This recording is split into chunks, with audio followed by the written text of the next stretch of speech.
Chapter 17. Have you been abducted? After reading the previous chapter, I imagine the next thing you as the reader will be interested in is whether or not you have been abducted, and if so, what can be done about it. Many people who have been abducted are already quite certain of it. Others have had subjective experiences they are not sure of or simply want confirmation of what they feel did happen to them. Many want to know how to tell whether or not they were abducted. Recognition of an abduction or alien interface will usually occur first in your dreams. It is typical for memory blocks that were implanted in your memory to erode, with consequent leaks of implanted memories surfacing in the dream state. After this, the next level is actually remembering your abduction memories. You will swear that you were taken aboard a UFO and worked upon. If you follow this memory even further, you might yet discover that the alien memory was actually a cover for a human abduction that might have occurred in the back of a meat truck or the like.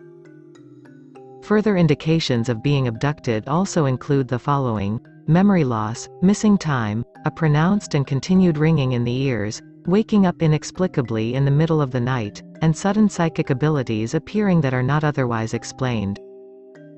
Many people will have further inquiries and may want to seek out somebody so they can be regressed to the time period in question. There are different techniques, and you will want to find something that is comfortable for you.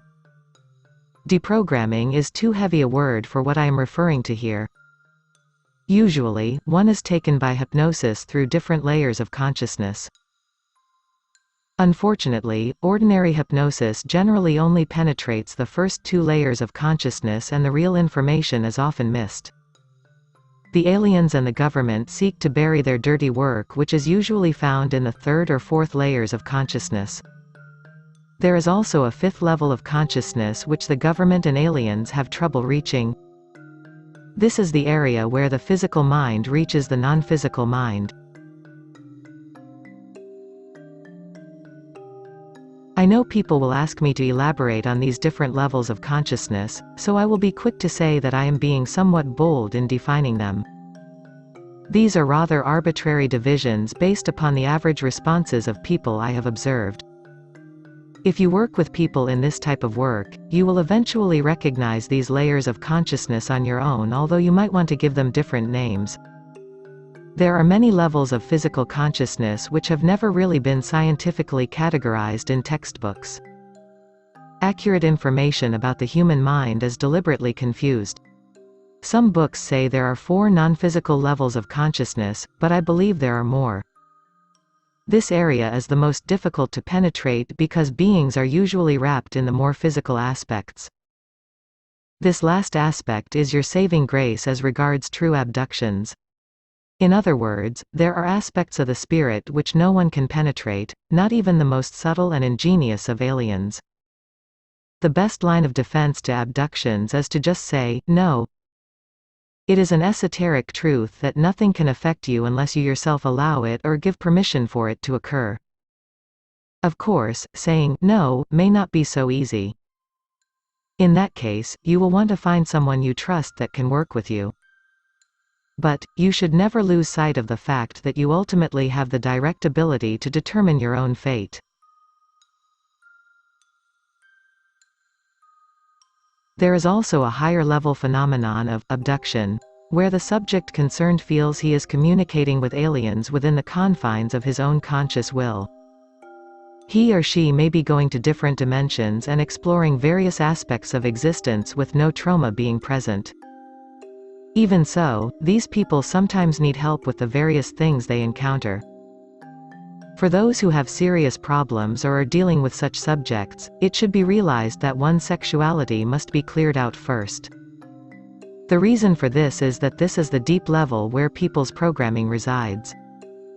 If this area is cleared up, all the other blocks will clear out fast. But, one must be very careful.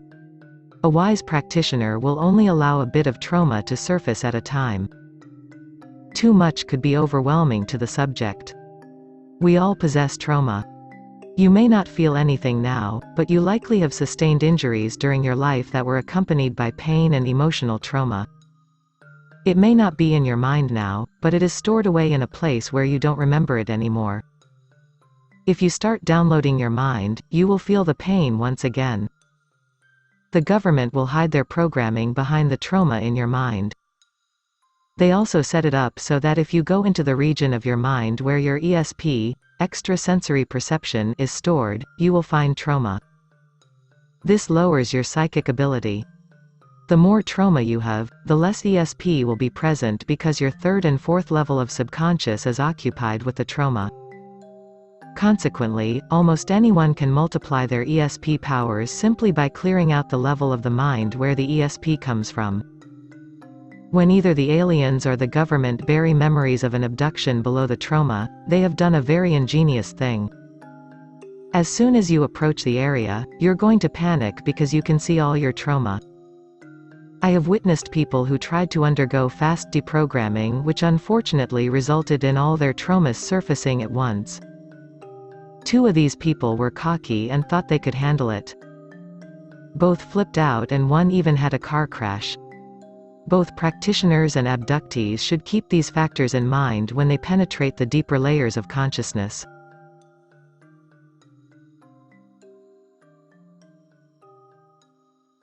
Chapter 18, Implant. Just as we spoke about physical and astral abductions, there are also physical and astral implants. In the course of my work, I've actually seen a unit of thought placed into the auric field encompassing a person's body. This is a typical astral implant which acts as a unit by itself in sending out its influences or readings. Physical implants break down into 2 categories, inert implants and biological implants. An inert or purely physical implant is a piece of metal, crystal, silicon chip or other substance which is inserted into the body. These are designed to transmit right into the subject's nervous system. I recently found out that many of these implants are biological. When a subject for biological implanting is picked up, a sample of their cell structure is taken. The abductors then do some genetic engineering on the DNA and cell structure, culture it and grow a transceiver out of the biological matter. This sounds more than a bit avant-garde, but there is no scientific research which indicates that a biological material cannot be configured to manufacture a radio transceiver. Where a normal transceiver would have wires, a biological version uses bionic cell structures that replicate the wire and other circuitry. One implant has been discovered that is typically inserted in the body just above the gonads in the male. I'm not sure exactly where it would sit in the female. The implant is designed to transmit when the subject becomes sexually excited. If the subject is not excited, then no transmission will occur. Although these implants are often connected to sexuality, it is not always the case. I found one instance where this type of implant was also connected to the optical center of the brain. In other words, as I waved my hand in front of one guy's eyes and face, the transmission of the implant changed. A bizarre and graphic example of a biological implant came to light when a fellow from Brooklyn visited me and wanted to be scanned for implants. At that particular time, I was using spectrum analyzers, grid dip oscillators. This is a device which looks for resonant networks, and other equipment in order to find implants with radio circuitry in them. As I moved an RF, radio frequency, probe over his body, I noticed a signal appeared when I brought it close to his abdomen. If I took the probe away from his abdomen, the signal went down and almost disappeared on the spectrum analyzer. Of course, anyone who works with electronics knows spectrum analyzers aren't that accurate, so I had to zero beat the signal. This means that I put the signal into an analyzer so that it could be matched up with the signal being transmitted through this guy's body and identified. I wanted to find out the actual carrier frequency that the implant was on, and I did. Lo and behold, it was the same as channel 25 in Brooklyn. This was a rather amazing discovery and was rather unbelievable. I then converted the signal so that it could be read out on a television monitor. Sure enough, it was the same channel 25 and I could see it on the screen.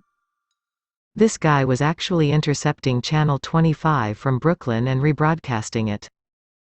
His implant was on the same exact frequency, but there was also a bizarre technical oddity at work. This implant transceiver was acting in the manner of what is known as a simplex repeater.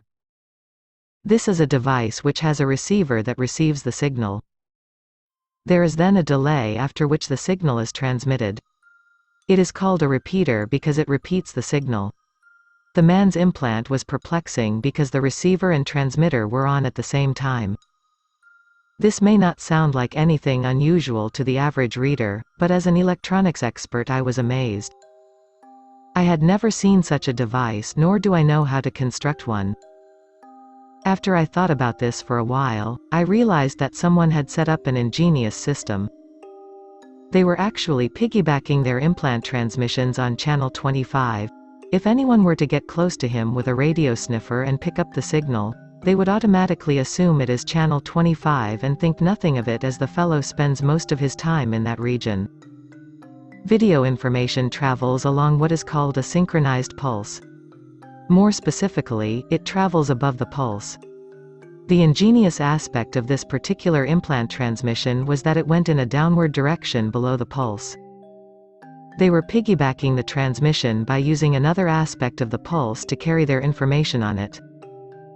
This is clandestine broadcasting at its best.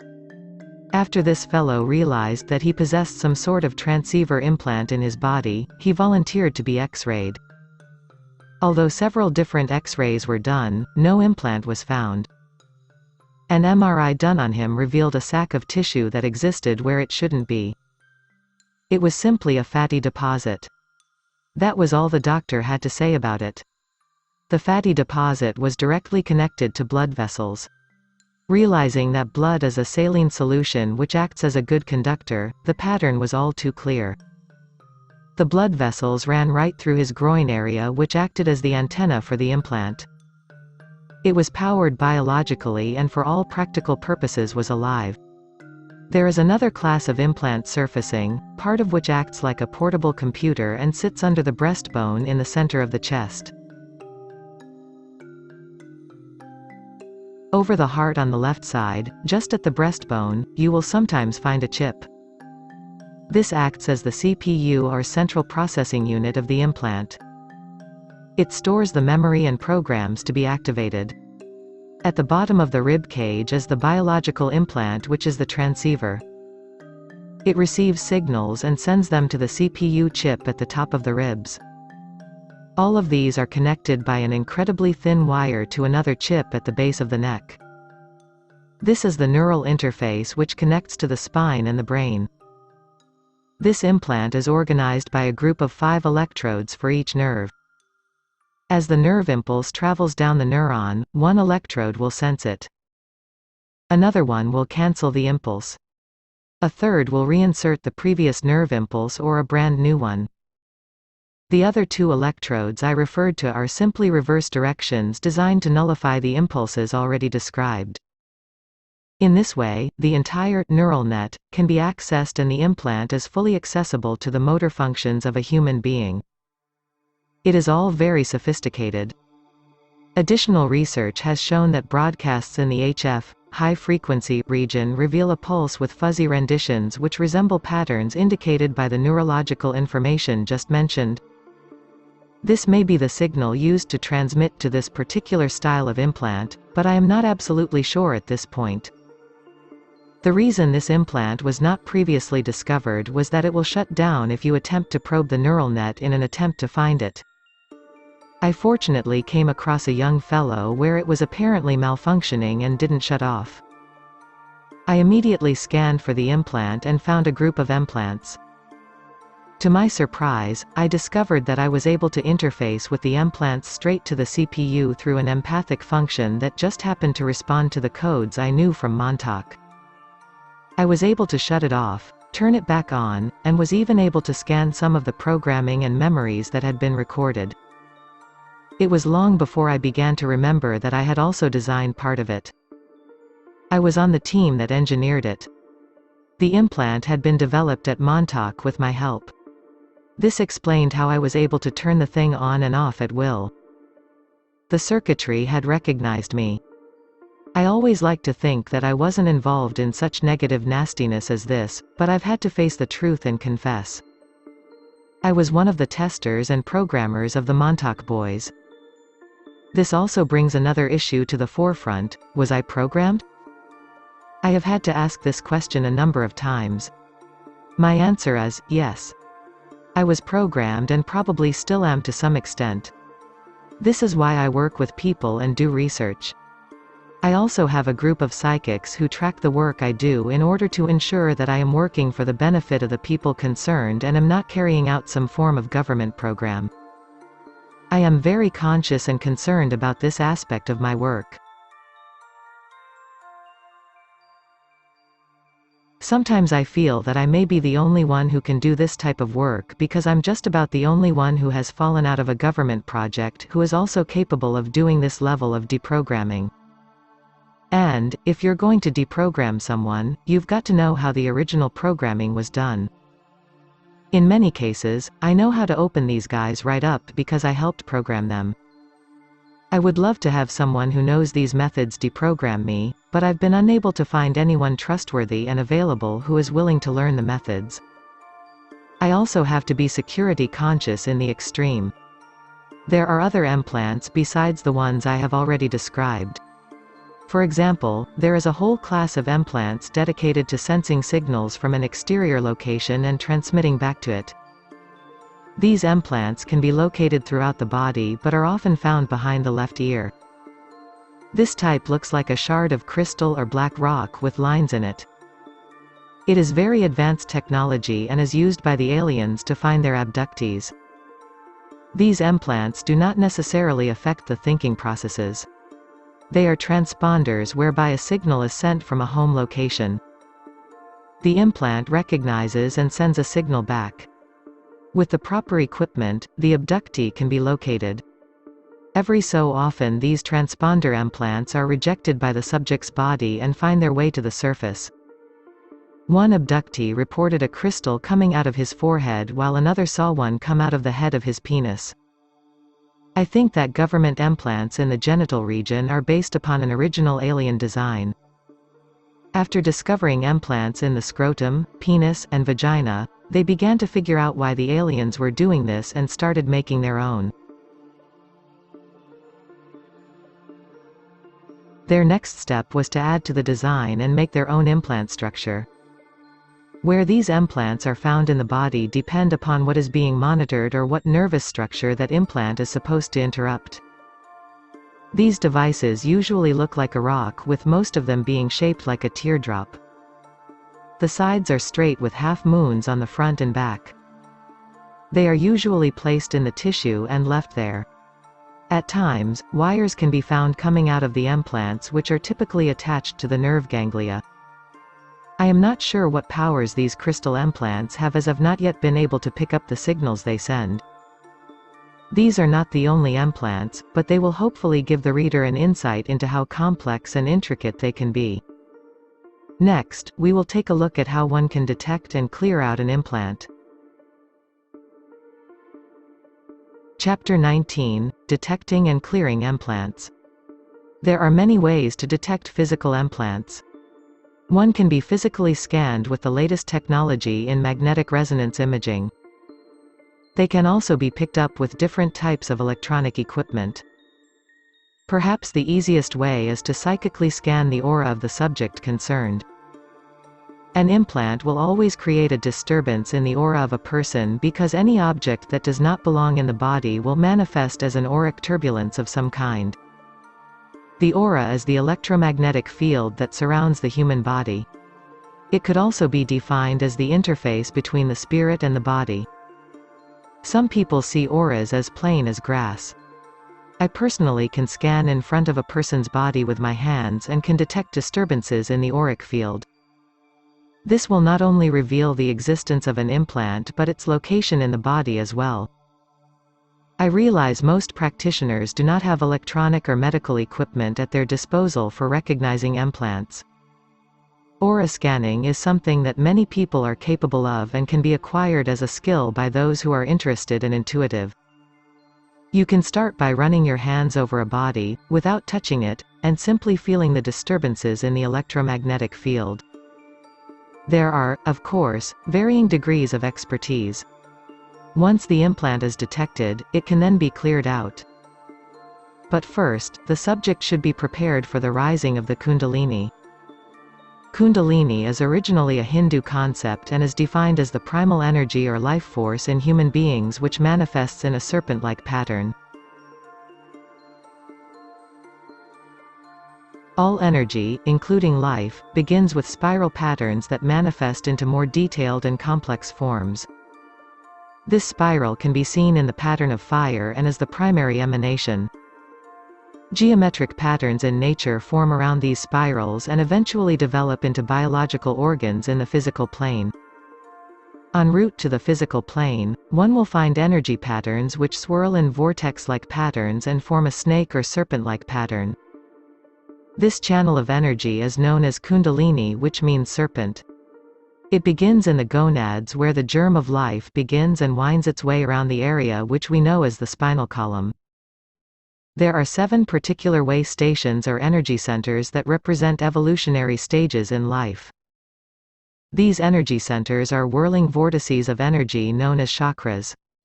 The first chakra begins in the gonads and is concerned with the immediate survival thrust of the organism. This blends into the second chakra, which concerns the reproductive processes of life, sex. The third chakra corresponds to the solar plexus, which signifies the survival power of the organism. These first 3 chakras are known as the lower chakras as they are the baser aspects of life function. Although they are lower, they are just as necessary to the whole as the higher aspects. From the solar plexus we move up to the chest cavity, and this center is known as the heart chakra. This is where the emotions and feelings are processed by the organism. Ideally, this chakra should blend the lower chakras with the higher chakras. The heart concerns itself with matters of equilibrium. People suffering from heart attacks are often shocked by information which leaves them in a hopeless state of imbalance that manifests as cardiac arrest. Above the heart, we have the throat center. This regulates verbal expression, which should ideally be processed through the heart center. If someone speaks from the heart, they make perfect sense. As life evolves up this ladder of energy, it next arrives at what is popularly known as the third eye. This is the area right above the nose and corresponds to the pituitary gland, which is the master endocrine gland. This center concerns the intellect and one's ability to visualize and project. If the area is fully unencumbered, the individual will possess considerable psychic ability. The spiral of life does not end with the intellect but moves to the center of the brain and the pineal gland. This is known as the crown chakra and represents universal consciousness. Energy can be received external to the body from this receptacle that connects to the infinite. The Hindus represented this evolution of energy as a serpent, and it has been gloriously rendered in different forms of art since antiquity. Each chakra is symbolized as a flower that opens as the serpent winds its way up the evolutionary spout. The serpent in the Bible was a symbolic version of this energy pattern which manifests throughout creation. It is for this reason that the snake was sacred to many ancient cultures. Although I said there were 7 main chakras, there are actually an infinite amount of tiny energy centers. I have introduced the concept with 7 main chakras as most people familiar with Kundalini will recognize that particular system. According to my education, there is also an 8th chakra located between the 2nd and 3rd. This represents intelligence, but it is a rather primal and universal intelligence. It can best be understood with respect to lower life forms evolving initially through sexual reproduction and power struggles. Until the organism attains an intellect, it has to tap a universal intelligence in order to evolve at all. This aspect is conscious but is not very self-reflective. I mention it because many abductees are programmed through this 8th chakra. In summary, what we have with Kundalini is a tremendously strong conduit of energy which emanates from the seed of life itself. It is not unlike an electrical circuit which can be plugged into by higher forces and given a charge. This aspect of Kundalini tells us that the human vehicle can potentially tap or be tapped by any exterior forces in the entire universe. This is how human beings channel information from different sources, usually assumed to be higher sources. This is the same principle used in radio and television transmission, where the energy equates to waves that literally carry information. In a typical human being, this Kundalini energy is always present but is usually blocked. In The Doors of Perception by Aldous Huxley, it is mentioned that our brain takes in every perception that is possible under the sun. If we were to be subjected by all these perceptions at once, we would be bombarded with chaos and could literally not find our way to the next room. Huxley theorized a function called the reducing valve, which filters our perception so that we are only concerned with phenomena that concern our most obvious survival concerns. This cuts us off from a considerable amount of information that is being perceived by our brain. This is the 70 to 90% of our brain that we do not use.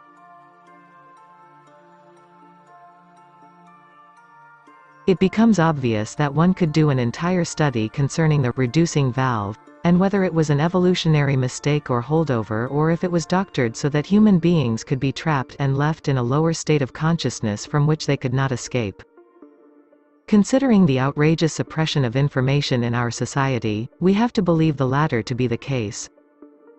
Implants and thought entrainment are two powerful tools used to accomplish these ends. All of this gives rise to the question, who is doing the manipulating? Various factors are involved, but we will deal with this later.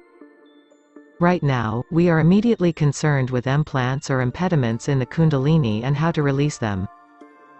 The Hindus believe that by stimulating the base chakra, energy will travel up the serpent.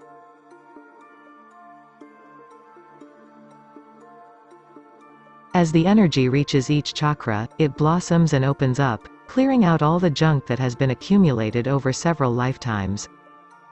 As the serpent weaves its way up the spine and opens each chakra, it ultimately opens up the crown chakra, which unites with universal consciousness and spills like a shower of energy around the person. It is the stimulation of the sexual energy which sends it up the spine and breaks the blocks of consciousness. You can consider that each chakra has a block, and as you open the chakras, you are releasing the blocks. This approach is actually a combination of Hindu mysticism with modern psychology and quantum physics. It should only be engaged in by someone who has a complete understanding of what they are doing. Sometimes the activation of Kundalini can be quite overwhelming, as it takes one out of the normal realm of consciousness and activates all sorts of energies that are disconcerting or unfamiliar. On the other hand, if you don't clear yourself out, you have no hope of attaining a higher state of consciousness. It is really just a matter of reacquainting yourself with the natural energies already present in one's constitution. Throughout history, it has been said that one can transcend the physical realm through the activation of one's Kundalini, but it is a perilous and difficult journey that can only be completed after many years of serious work. Much of the reason for this difficulty is that consciousness has been suppressed. We are now moving into an era when this type of activity can be discussed at the dinner table. The route out is certainly more available, but the path still has to be traveled by each individual. There are plenty of practitioners and a lot of literature on this subject. Each one has to find their own way. It should be remembered that actual physical implants are in the minority. They most definitely require special handling. Astral implants and mind control techniques can also be sticky, but are usually much easier to deal with for the common practitioner. None of the information in this chapter is meant to be a complete treatise on how to clear implants. That would require an entire volume. This is only meant to serve as a general guideline for those in need. Chapter 20, Star Wars. Mind control transmissions are another phenomenon that fit in with the subject of implants, although they are of a completely different nature. I will illustrate how these work by relaying a real-life investigation. In the summer of 1995, I received a telephone call from a woman I will identify as Susan Dare. She felt that she had been targeted by mind control transmissions, sickness transmissions, and just about everything else. Her story interested me enough to the point where I decided I would visit her and do an electromagnetic study. I was already going to a ham fest, where ham radio gear is bought and sold, in Virginia, and it was not too much out of my way to stop in at her home right across from Fort Meade, a military installation in Maryland. When I arrived, we went out to dinner with her friend Bruce and she began to tell me her life story. Susan was born in 1951 and adopted by a German family who had come to America after World War II and had been involved with Adolf Hitler's Third Reich.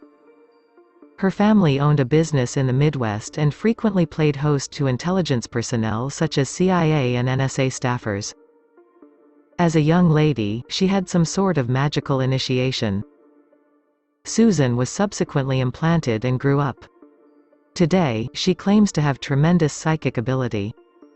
As an adult, Susan searched for her natural father and found out that he had served extensively in Egypt and was very highly placed in U.S. military intelligence.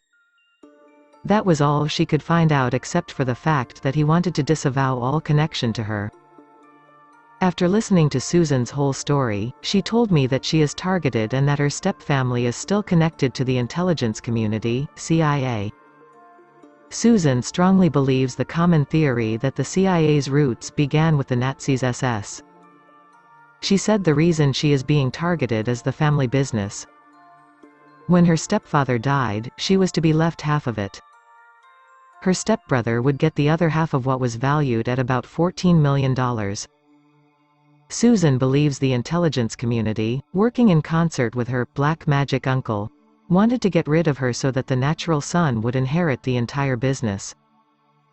As we drove to her house after dinner, I began the electromagnetic study. I first tuned into an 1080 MHz signal that I had been studying for a month. I noticed that when I got close to her car, the signal would appear. When she got well ahead of us, the signal would disappear. It was as if the transmitter for that signal was in her car. I know this was not the case because I'd been picking up this same signal all across the Northeast and it couldn't possibly have been transmitted from her car. There was no question that the 1080 MHz signal was being directed at Susan. As soon as we arrived at her house, I began the electromagnetic survey at that location.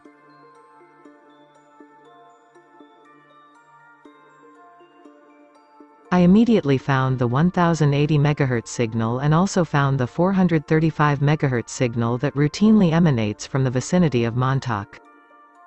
I also found a strong ELF, extremely low frequency, broadcast that was as low as my equipment can pick up, about 50 kHz to 400 kHz.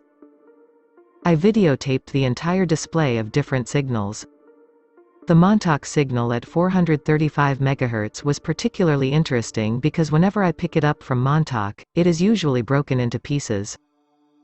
If the pieces were put together, it would make up a signal like the one I was viewing in Maryland. As Susan moved in and out of the house, I noticed subtle changes in the scope pattern for the 435 MHz signal. I had her walk around, and wherever she would position herself, a subtle change would show up on the scope and be noticeable on the receiver as well. Next, I tuned back into the 1080 MHz signal and tried the same thing. If she sat still in the car, the 1080 MHz signal faded out. If she moved around, it came back. Susan then showed me a report by Dr. Peter Moscow. He is the president of the U.S. Psychotronics Association and is an excellent bioelectric magnetic researcher. He is involved with Wilhelm Reich's work and radionics, and I was already familiar with him. His report indicated that she had brain damage and had been exposed to aberrant electromagnetic fields such as ELF and VLF fields. I had definitely picked up the aberrant electromagnetic fields, the 435 MHz and 1080 MHz signals. When Susan had an MRI done, there were sections of her brain where the myelin sheathing was disappearing. This is known to be the start of multiple sclerosis. She believes this ailment to be a result of the transmissions broadcasted in her direction. I believe this is possible and I will explain why. First, we will cover what the 435 MHz to 1080 MHz network really is. Asterisk 435 MHz refers to frequencies anywhere in 400 to 450 MHz band, and 1080 MHz refers to those in the 1000–1200 MHz band. Technicians should note that I took extra care to ensure that I was not picking up transmissions from the GPS or Global Position System, which transmits at 1236 MHz and is used by ocean-going vessels and airplanes for navigational purposes. These signals start out as a particle transmission, very much like I described in Pyramids of Montauk. This information has been reproduced at the back of this book as Appendix B. The whole idea of a particle accelerator is that you are getting a unit of electromagnetic energy. A nitrogen atom is best for interacting with the atmosphere, to continually increase its velocity.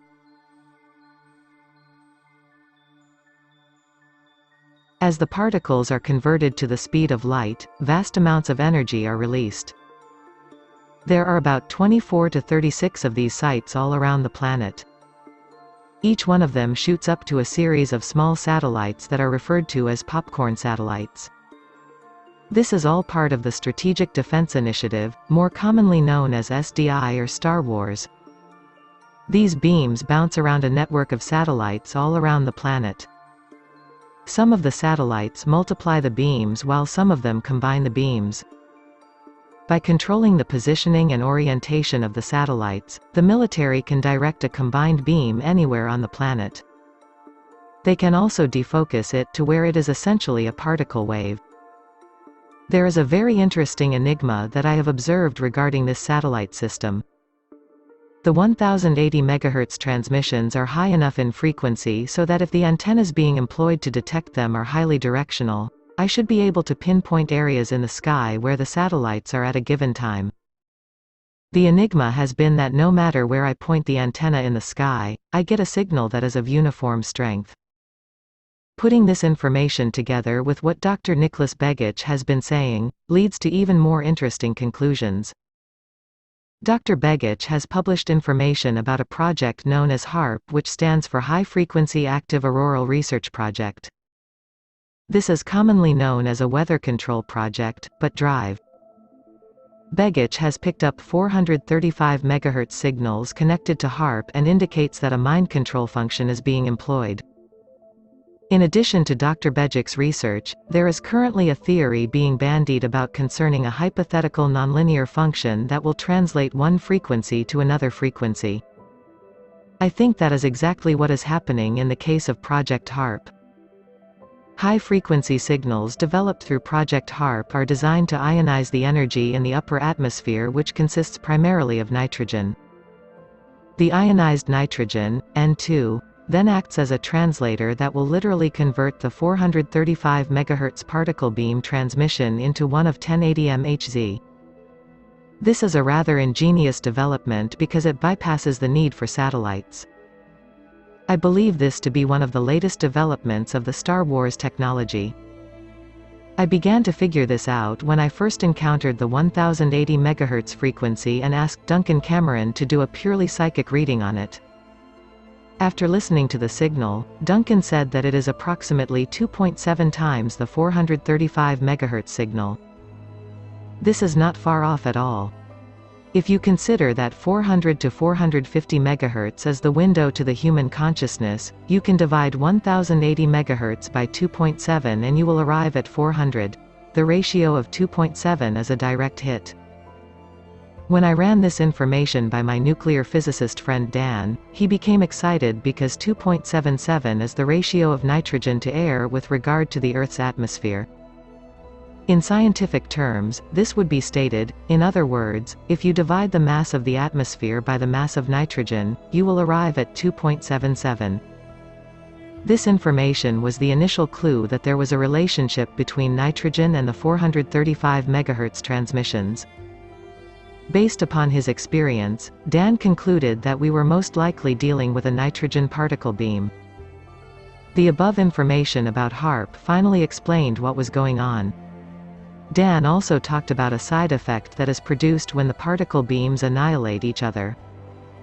He said that when the nitrogen and antinitrogen collide, the element of xenon is released.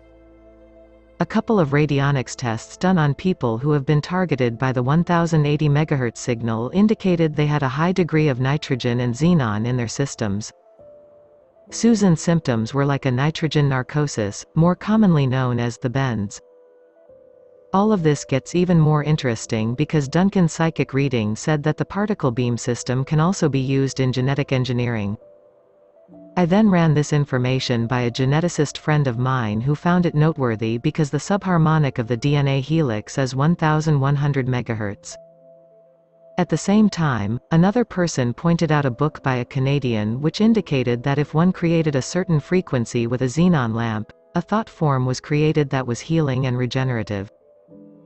The theory here is that one can literally do genetic engineering by using the 1100 MHz frequency to resonate with the DNA and thereby open and close it.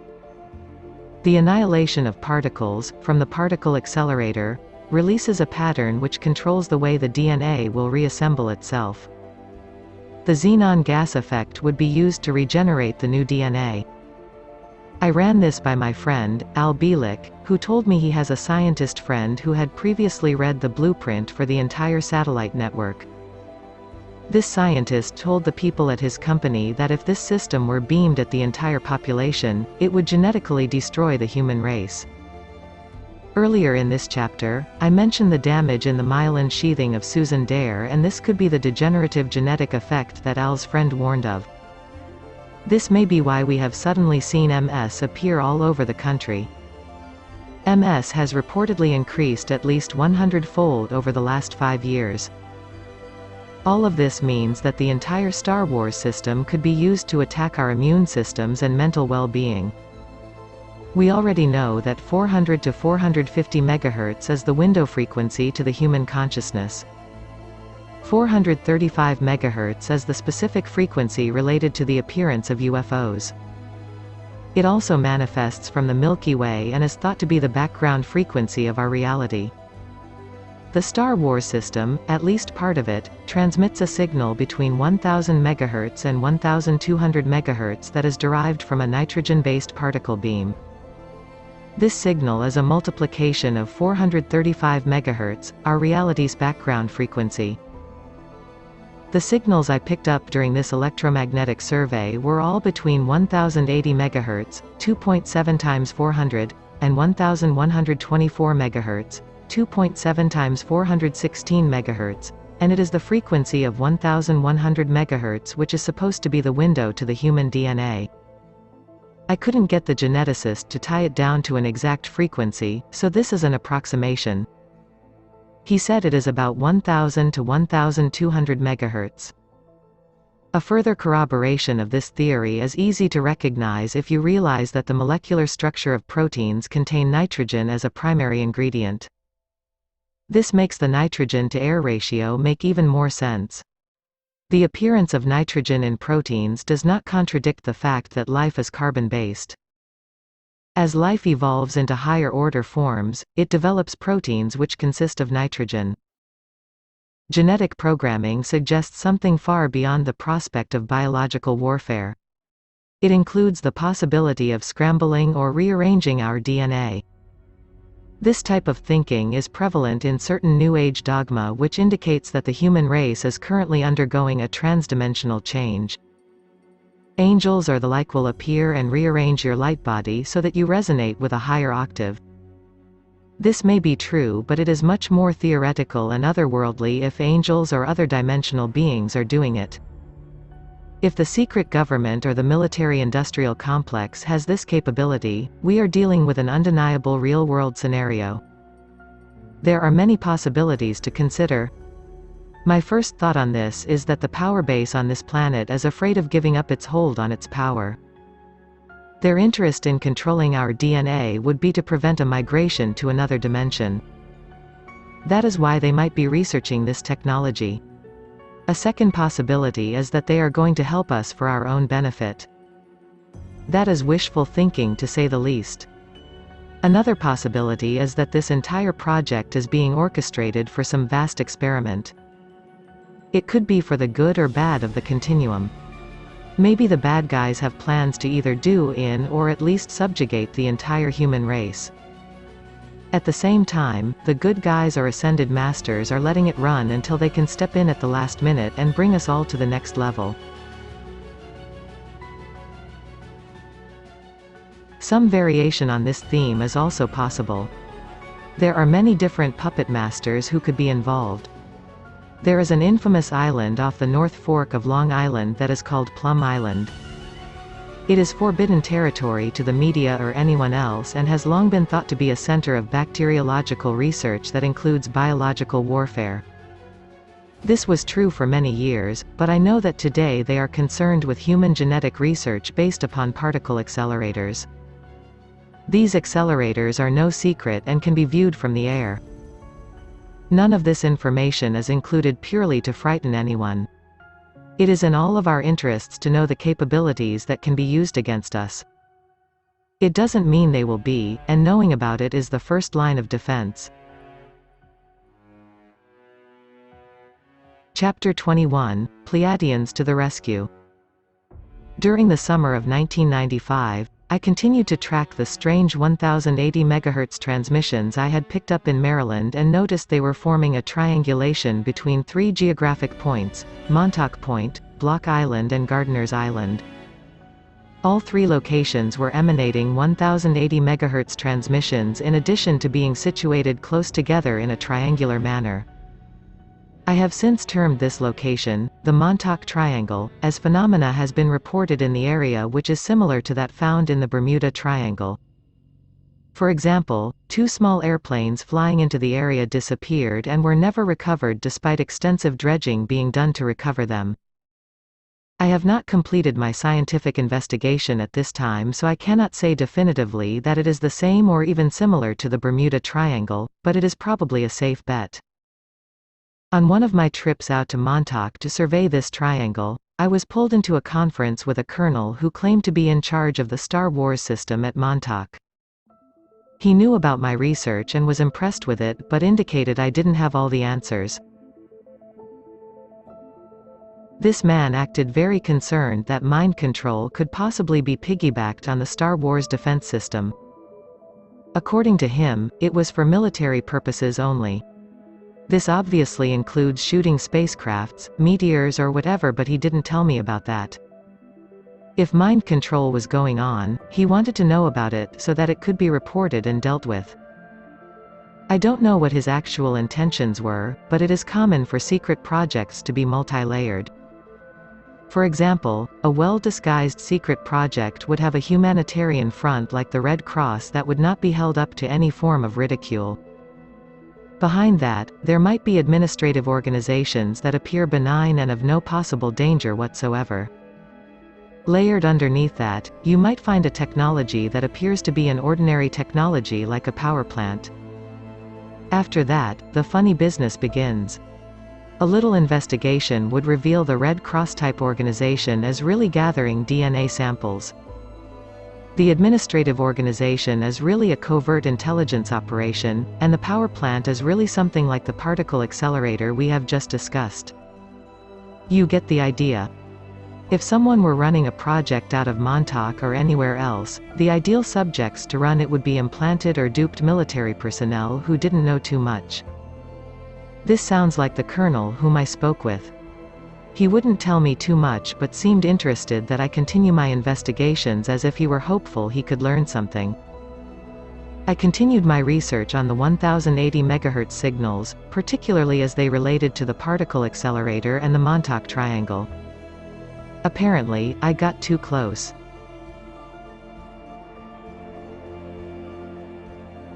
In September of '95, I had an accident in my van that cracked the front of my skull. After the X-rays, the doctor determined that my sinus cavity was in danger of collapsing if I didn't get surgery in the next few weeks. My van was totaled and the investigation I had been doing ceased. The accident was a mystery to me. I went blank and the next thing I knew someone had hit me. It didn't make any sense. Sometimes the secret government will have an agent create a crash. In these cases, a driver wearing a crash helmet will ram someone off the road or just hit them from behind. This has created trouble for the perpetrators because the Patriot movement has traced too many accidents back to government agents. This may sound shocking to some, but it's true.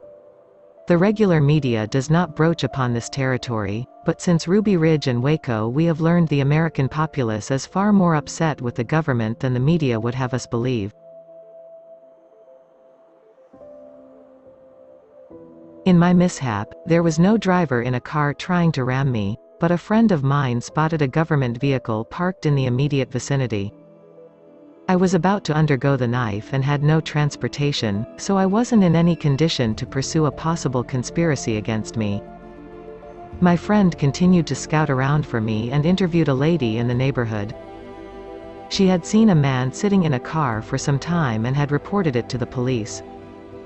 Upon calling the Suffolk County Police, my friend found that no such report was on file.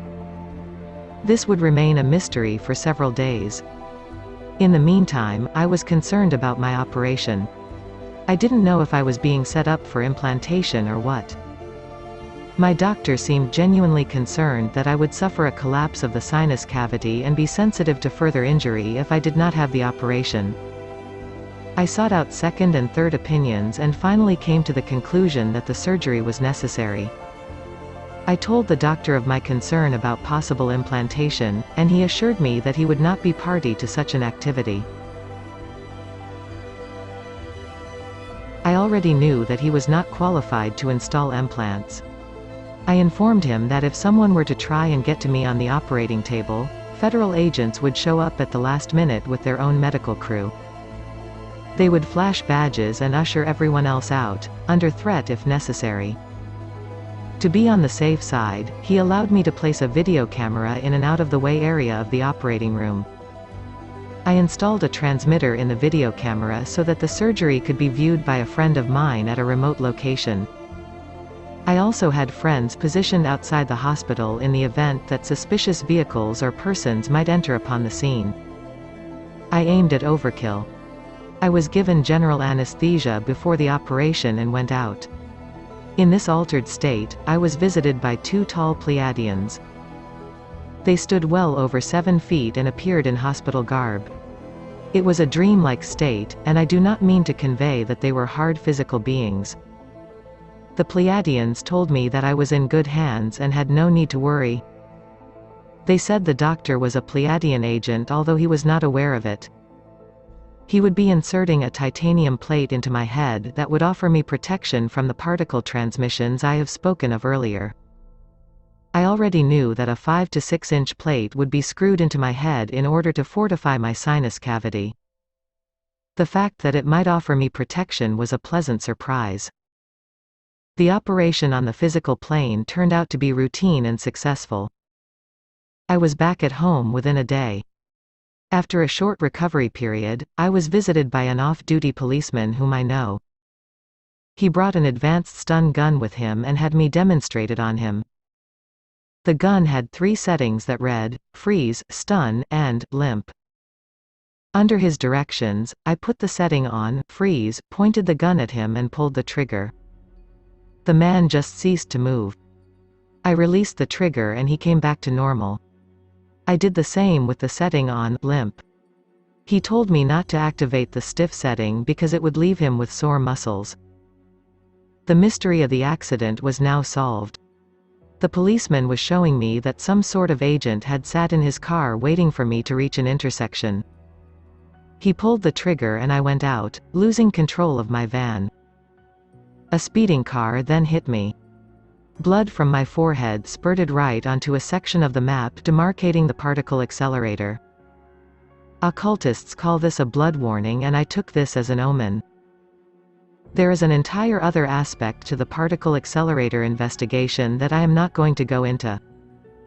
It is more of a political nature than a scientific one, and I will stay away from it until the situation cools off. What I have said about the particle accelerator can be backed up scientifically.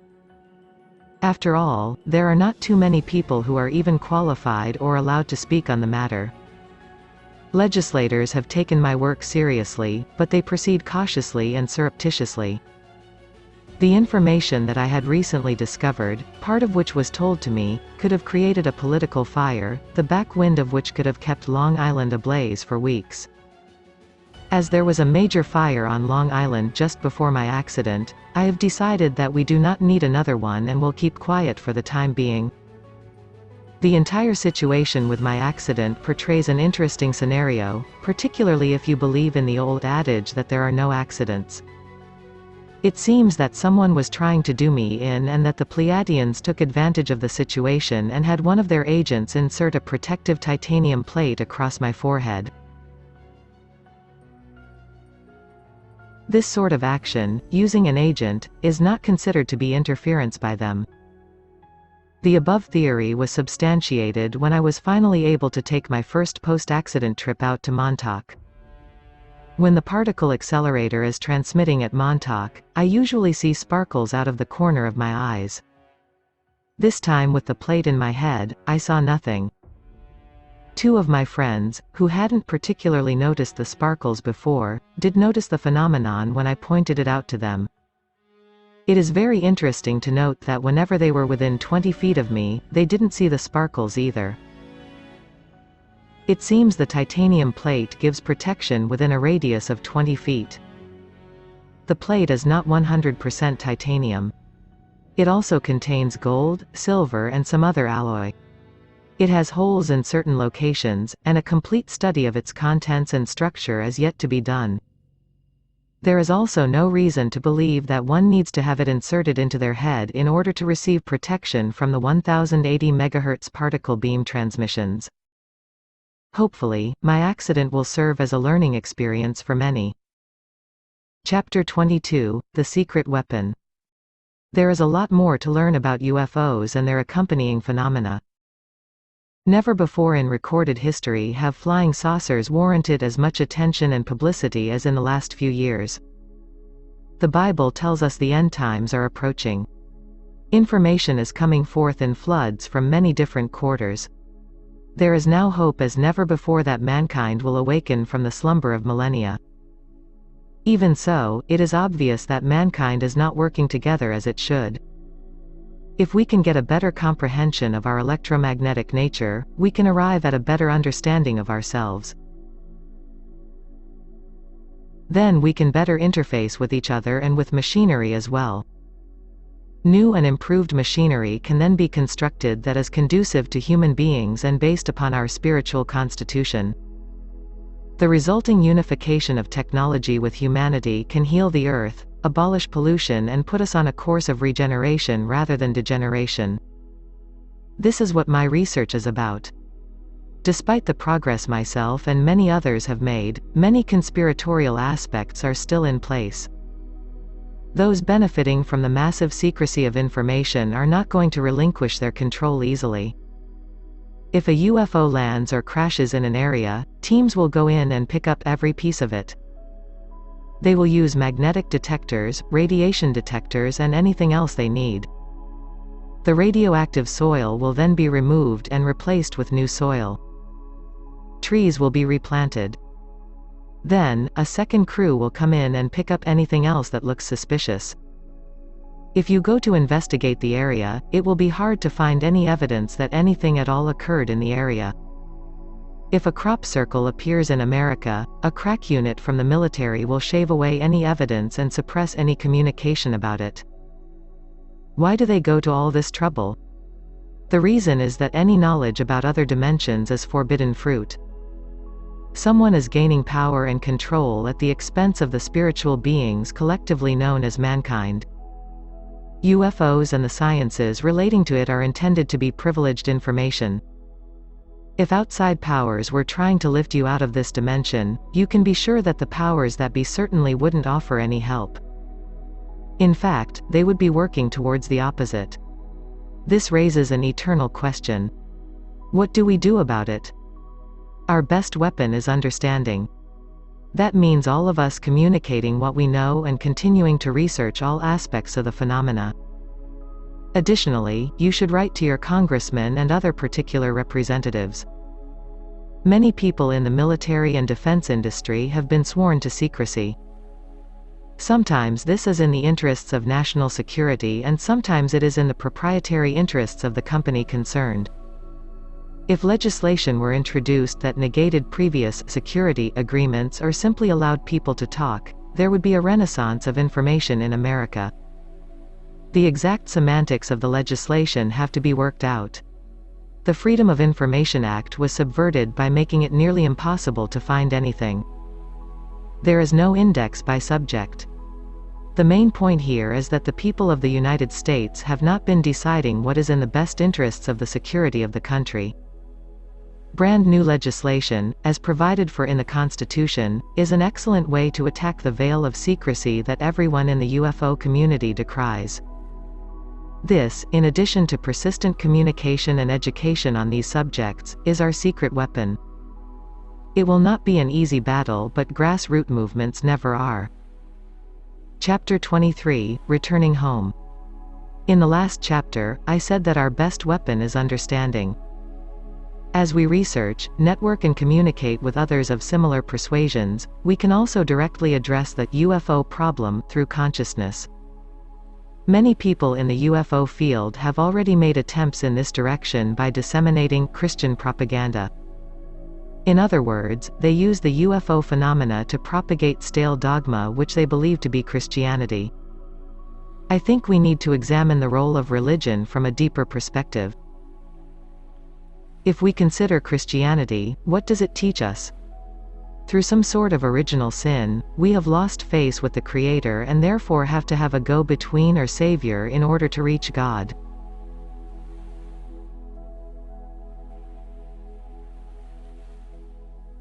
This lesson tells us that we are no longer in the domain of the Creator and the realm that He created.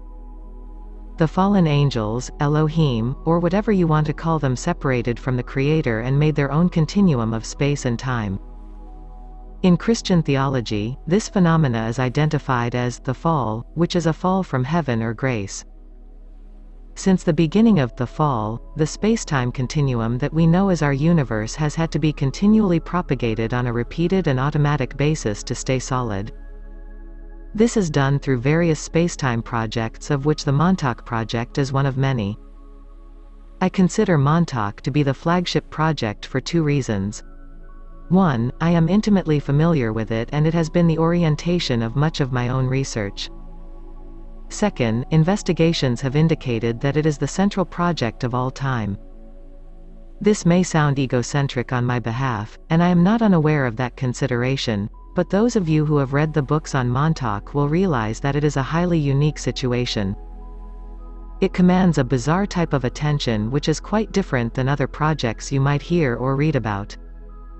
If it is not the central or primary spacetime project, it certainly does a good job of representing or simulating the original. The operators of Montauk and the other spacetime projects took the original domain and fed it back so many times that an entirely new timeline dropped into existence. What this means in practical terms is that the fallen angels took the Creator's fabric of original creation and monkeyed with it so much that they created an entirely new reality, and one that just happens to be based upon a frequency of 435 MHz. This is a new timeline that is parallel to the Creator's but is only loosely related to his. The Christ consciousness is the interface from the created timeline to the original timeline. When Christ said, "You have to go through me to get to the Father," this is what he was talking about.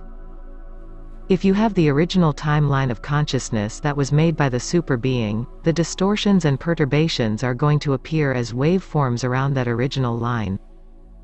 The whole operation can be diagnosed and evaluated on an electromagnetic basis, which is the means the spacetime projects use to regulate consciousness. This is obviously a complex technical subject. It is thought that God is a super being and a millennia is just a blink of an eye to him and those on his timeline. We've gotten to the point where the blink of an eye has been manipulated and elongated into a drama of ridiculous proportions. What could be termed a simple thought of the Creator has become a pit of quicksand and manipulation within that thought. We have therefore dropped out of the Creator's thought. Original sin could be said to be disturbing the thought of the Creator to the point where we have an alternate creation of our own. It is this aspect which makes the Christ consciousness the sum total of our reality. This becomes quite clear when you realize that we can't access the Creator or even the realm where He exists. We are left to wonder, will He ever come back? The question of Christ or the Creator coming back to our reality can easily be put in perspective if you think about it being announced on the 6 o'clock news. This shows you how diametrically opposed the two concepts are if Christ represents the original timeline and the 6 o'clock news represents our reality. The second coming or return of Christ can be better understood if we consider what I said earlier about the timeline of the Creator being parallel to the timeline of original sin.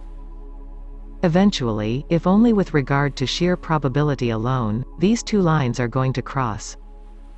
It is from the geometric representation of this crossing that the Christian symbol of the cross is derived. Some people want to know if this crossing has already happened or if it will happen soon, and this can be a lively subject for debate. Obviously, a two-dimensional cross is a representation of one timeline being in touch with the other one. One could argue that various saints had tapped into the original timeline when they worked their miracles. Christ on the cross represented the ultimate climax in terms of the two lines crossing. Of course, the two timelines very much went their separate ways after that incident.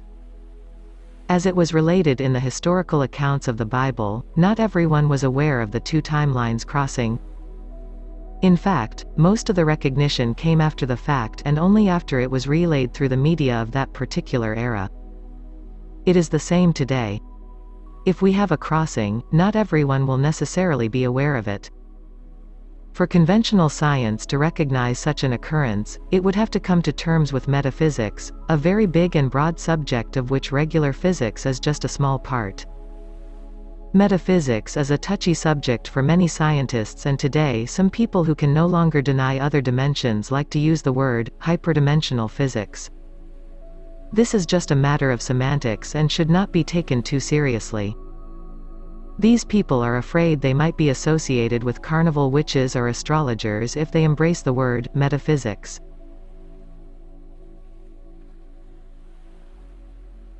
There is a genuine metaphysical knowledge base which can be fully tapped when the two timelines cross. You can already see elements of this beginning to happen in today's literature. It is like Columbus seeing twigs and birds before reaching land. The early religious database on this planet that was correct has been severely distorted by man, but there is still a basic underlying truth which can be understood as we continue to develop and evolve. Pursuing this angle, we can come to understand the true cosmic database and the original truth.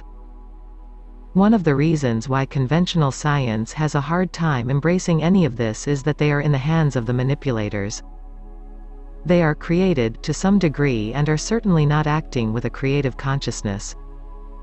When someone has the good fortune to access the original timeline, they will find there is no room for manipulators or powermongers. It is a utopia without any need or motivation for war. A secret or formal government becomes utterly useless. The New Age or metaphysical movement is leading us towards a potential non-physical consciousness, and this is quite threatening to the established power base on planet Earth. If it succeeds, the control group will lose their significance. This is why they are spending huge sums on infiltrating the New Age movement and UFO circles. They are renowned for infiltrating a group and sending it in a direction that will suit the agenda of the secret government. The agendas chosen are almost always materialistic in nature. This is why you will sometimes see a popular psychic channel attacked in the media. Originally, they were communicating on a real spiritual level. Next, the true psychic source is attacked through some of the invasive techniques earlier described in this book. After that, the person doing the channeling is no longer accessing a pure source and becomes compromised. Big money is charged along with other practices that will offend middle-class America. The media then picks up the story and exposes another fraud. You get the idea. It is a pattern that has been repeating since we skewed off the original timeline. The Pleiadians have told me that if 10% of the beings in this galaxy can become conscious of the original timeline, then all beings will follow suit. They say that it is simply a matter of pure mathematics. If this is true, the only thing we have to do is spread the consciousness. I hope it is all that easy. May you have a pleasant journey on your way home.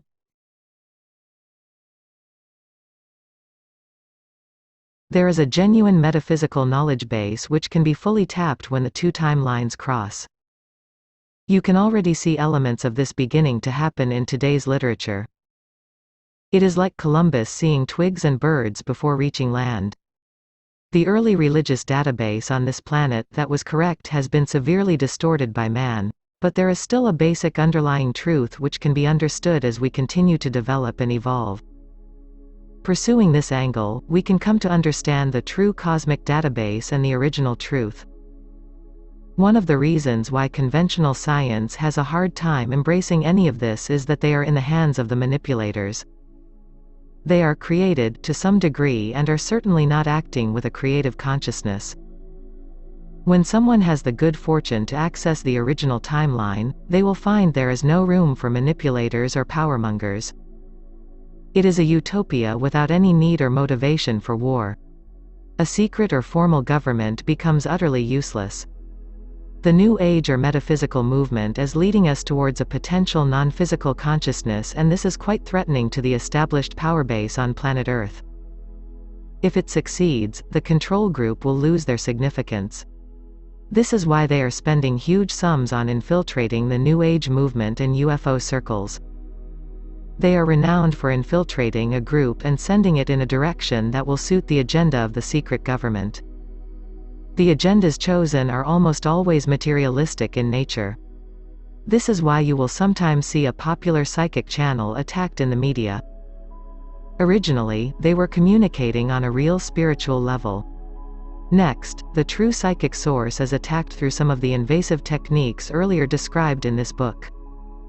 After that, the person doing the channeling is no longer accessing a pure source and becomes compromised. Big money is charged along with other practices that will offend middle-class America. The media then picks up the story and exposes another fraud. You get the idea. It is a pattern that has been repeating since we skewed off the original timeline. The Pleiadians have told me that if 10% of the beings in this galaxy can become conscious of the original timeline, then all beings will follow suit. They say that it is simply a matter of pure mathematics. If this is true, the only thing we have to do is spread the consciousness. I hope it is all that easy. May you have a pleasant journey on your way home. Part 2, by Peter Moon. Chapter 24, The Psychology of UFOs. Modern psychology began with two major personalities, Sigmund Freud and Carl Jung. Freud was the father of psychoanalysis and found a sexual impulse behind every psychological dysfunction. He resoundingly rejected the paranormal and came into conflict with Jung, his former student and colleague. Jung extensively studied Oriental religions and the occult, incorporating what he learned from Freud with his own innovations. There was actually a third figure present at Freud's institute who, although more knowledgeable than both of these revered personalities, has yet to be heard of in most universities because his work has been suppressed. This figure was Wilhelm Reich, who absorbed the sexual teachings of Freud and the occult leanings of Jung and added it to his own research. Reich actually penetrated the human psyche as never before in terms of therapy. In his later years, he claimed to have built a ray gun that shot down UFOs. He was arrested on a trumped-up charge and placed in jail where he died. His books were burned by government agents. Preston Nichols has discussed some of his work in the Montauk books. For purposes of this discussion, we are going to discuss the work of Carl Jung. His most brilliant act was to break down all of human psychology into archetypes. An archetype is defined as a prototype or model from which all other things are made. In human psychology, this means that our personalities can be broken down into basic stereotypical patterns that lurk beneath the surface of our social intercourse. These original prototypes existing within our psyche can be most easily viewed through mythological representations of the various gods. A quick study of the various pantheons will reveal heroes, thieves, betrayers, lovers, healers, poets, and just about any basic function of the human psyche. To a Jungian psychologist, the gods are merely the irreducible expression of how life functions. Our individual personalities are a combination of the various aspects. By sorting out the negative archetypes from the positive ones, we can get a better idea of who we are. By then tracing back the various behavior patterns as to why we assumed a negative archetype, we can clear ourselves of it and get along better in life. Jung studied this subject very deeply and wrote many books. He embraced tarot cards because they offer a strictly archetypal view of life. The tarot, in turn, is based upon the Holy Kabbalah, which is a philosophical system linking all faiths and mythologies in an effort to explain all human experience. In the last years of his life, Jung took notice of the UFO phenomena that had entered the culture in the 1950s. He not only saw flying saucers but even wrote a book about them. Despite his vast knowledge and a lifetime of study in the occult, he seems to have missed the boat entirely when it came to the study of UFOs. At least he acknowledged their presence, but nowhere did I ever read where he made a concerted effort to categorize the experiences associated with them into archetypal behavior patterns. Perhaps, this function was ahead of his time. Today, it is a much easier task with tales of Pleiadians, Orions and Sirians existing in our popular culture. The main point I am making with regard to UFOs is that they have to be accepted within the realm of human experience. Whether or not you have had an experience or believe in them is not the major criterion. The fact is that UFO phenomena have been reported upon in vast numbers during the last 50 years. The information can all be reduced to myths or tales that can be categorized with reference to traditional mythology, i.e. psychological archetypes. This means that space people can exist within the context of any reference frame and be devils, angels or something in between. This gives us not only psychological facts that we can grasp when we hear of different UFO experiences but also allows us to study the subject in a sensible fashion without having encountered any hard evidence, which is another matter entirely.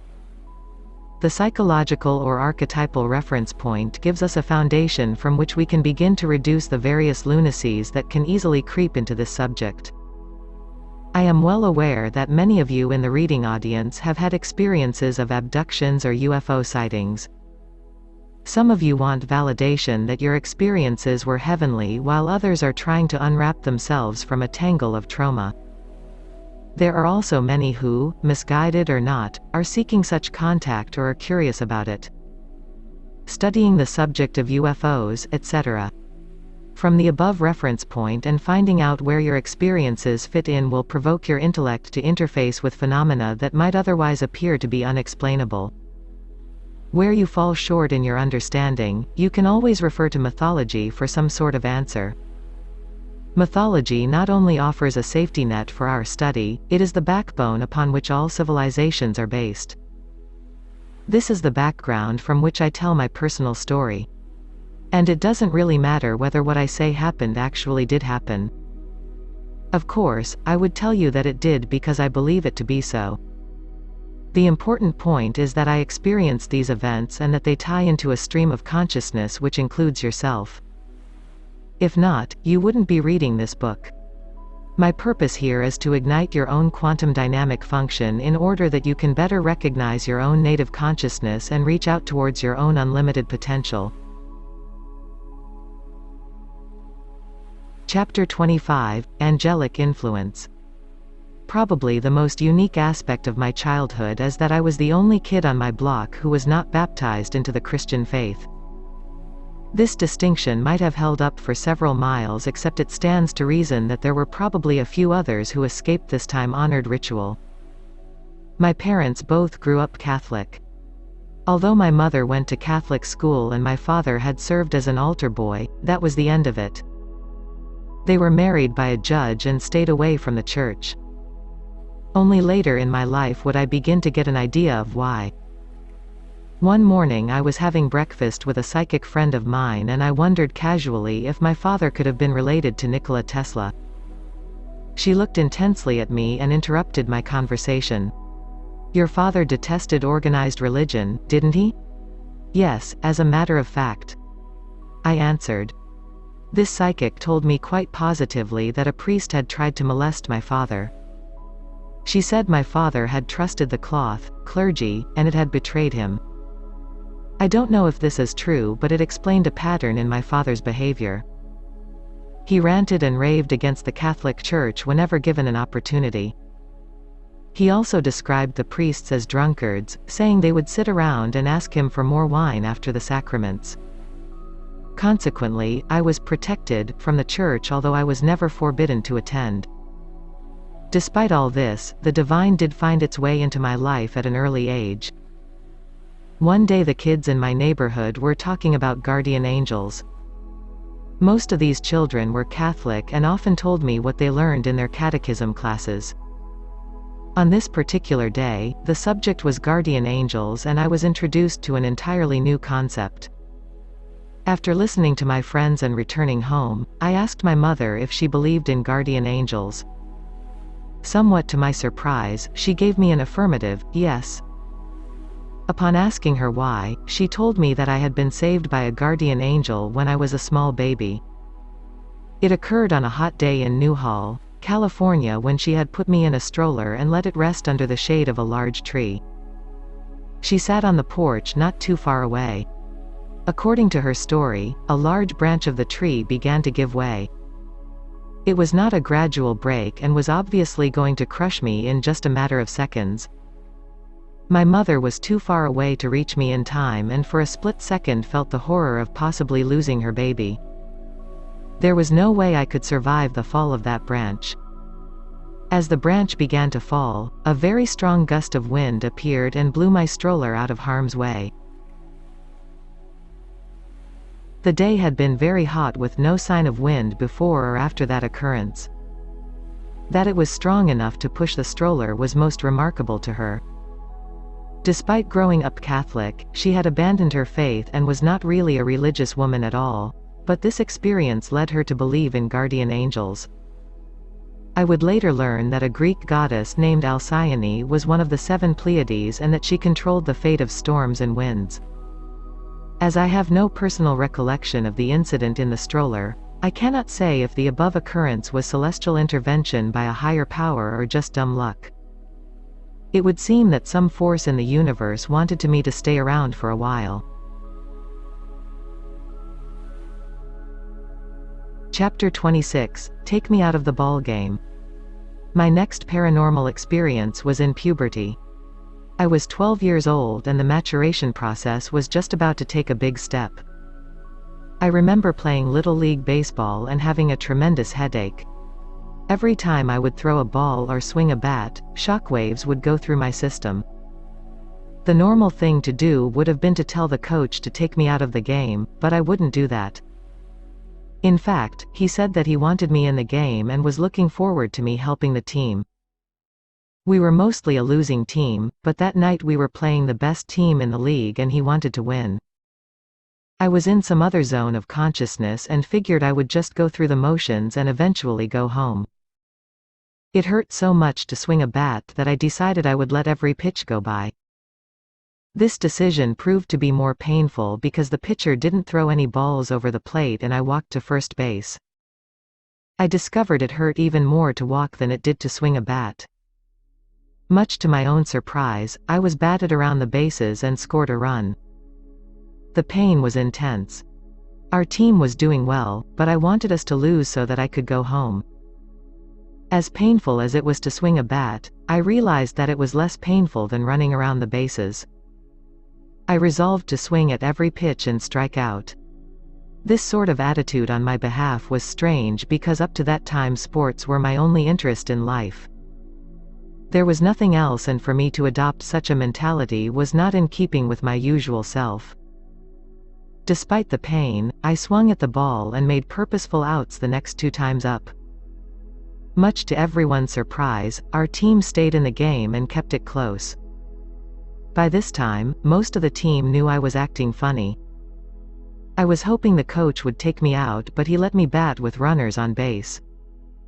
I went up to the plate with the express purpose of striking out. On the third strike, I accidentally hit the ball for a game-winning hit. It felt absolutely horrible. As my team began to celebrate, I hoped the end of the game would bring me some sort of relief. Instead, my stomach began to feel unsettled. It was my father's turn to buy the Cokes after the game, and I asked him to buy me too.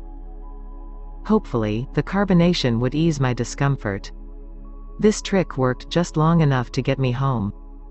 Upon entering my bedroom, I heaved up the spaghetti dinner I had eaten before the game. I completely lost any normal functionality. My mother cleaned up the rather extensive mess and helped me get to bed. That night was one of the most horrible experiences of my life. I don't know if it was simply a nightmare or an abduction of some sort, but I felt that my mind was being ransacked by a very large and powerful computer.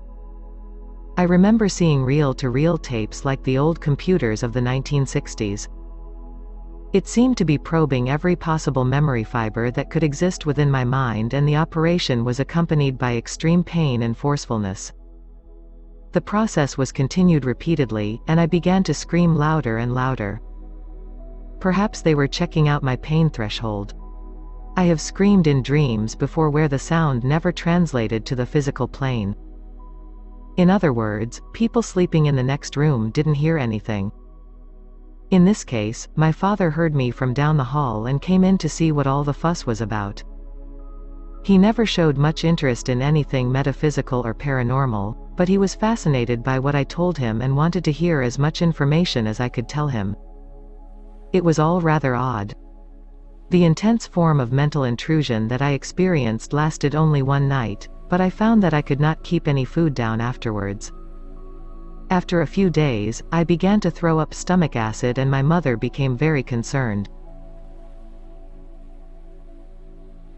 A week later, she took me to the doctor. He was pretty grim and indicated I could die if I was unable to eat for much longer. The doctor had no idea what was wrong with me. He may have given me a shot of penicillin, but I don't remember. There was no reassurance of any kind nor any suggestion that I could be put on intravascular support.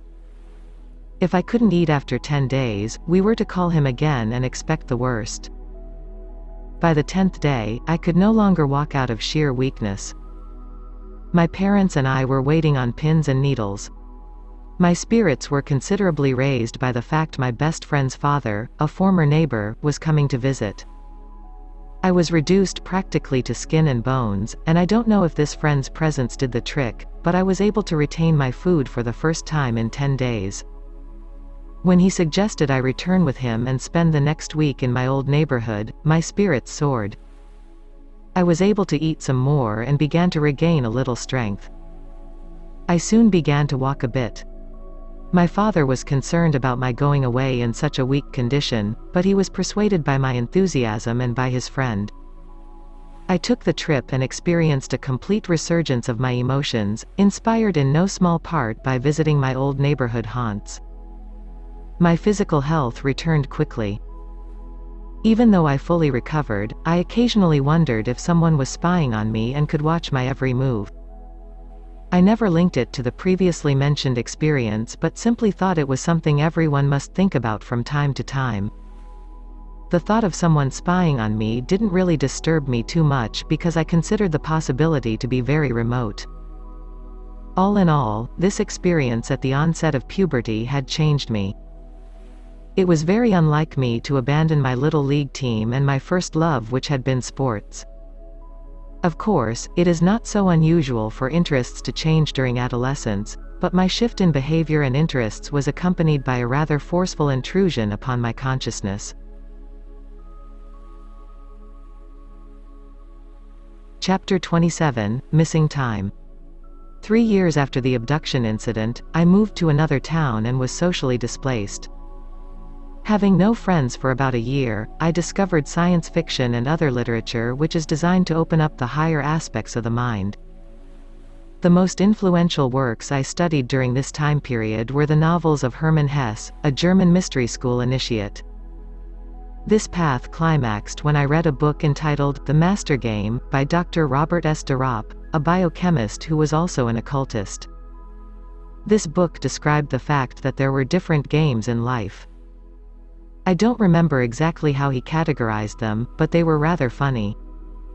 There was the hog in trough game for people who were only concerned with their immediate subsistence and had no time or consciousness for anything else. Just above this was cock on dunghill, which referred to ego-driven individuals who like to gloat in the glory of their own fame. This game could apply to gurus who lead people about, or even a boss of a small office who gets off on his own power and the admiration he needs from others. There were other categories I do not recall, but at the top of the list was what he called the master game. This was the game of all games and included the objective of reaching your total potential. Several initiations began at this point which were of a deeply personal nature and culminated in me making a total commitment to increasing my awareness to its full potential. At this point, I quickly discovered there were two major taboos in society. One was obviously sex, as the sexual revolution was getting a lot of media play in those days. That didn't require any great powers of observation. The second taboo, considerably more important, was the taboo on becoming more aware. I found that people could not even discuss the subject with any degree of objectivity. Programmed thought abounded in the society, and still does, and it wasn't very encouraging. Two important truths I learned during this time period have served me incredibly well. First, all proper path work or initiation work begins from the heart. In other words, you should not engage in any activities that you don't really believe in. For me, this eliminated just about any possible career. The second truth was that your only true teacher is yourself. Alan Watts, in a book titled Psychotherapy East and West, explained that gurus and Zen masters had been a noble tradition in the Orient as far back as anyone could remember. He also said that the culture expectation for these masters was that they were all fakes. Part of this expectation also included the fact that most people would seek them out in spite of their potential for fakery. Ultimately, they would discover the charade. This observation was further modified by the character of the different masters. Some were at least more ethical than others or were more compatible with particular pupils. One could learn something from a teacher, but the lessons could not be properly learned unless you experienced them yourself. This was a wonderful warning then and still applies today. Gurus are a load of crap. Once you know the ground rules, you can interface with them and possibly learn something. If you know this, at least you can't complain later that you were fooled.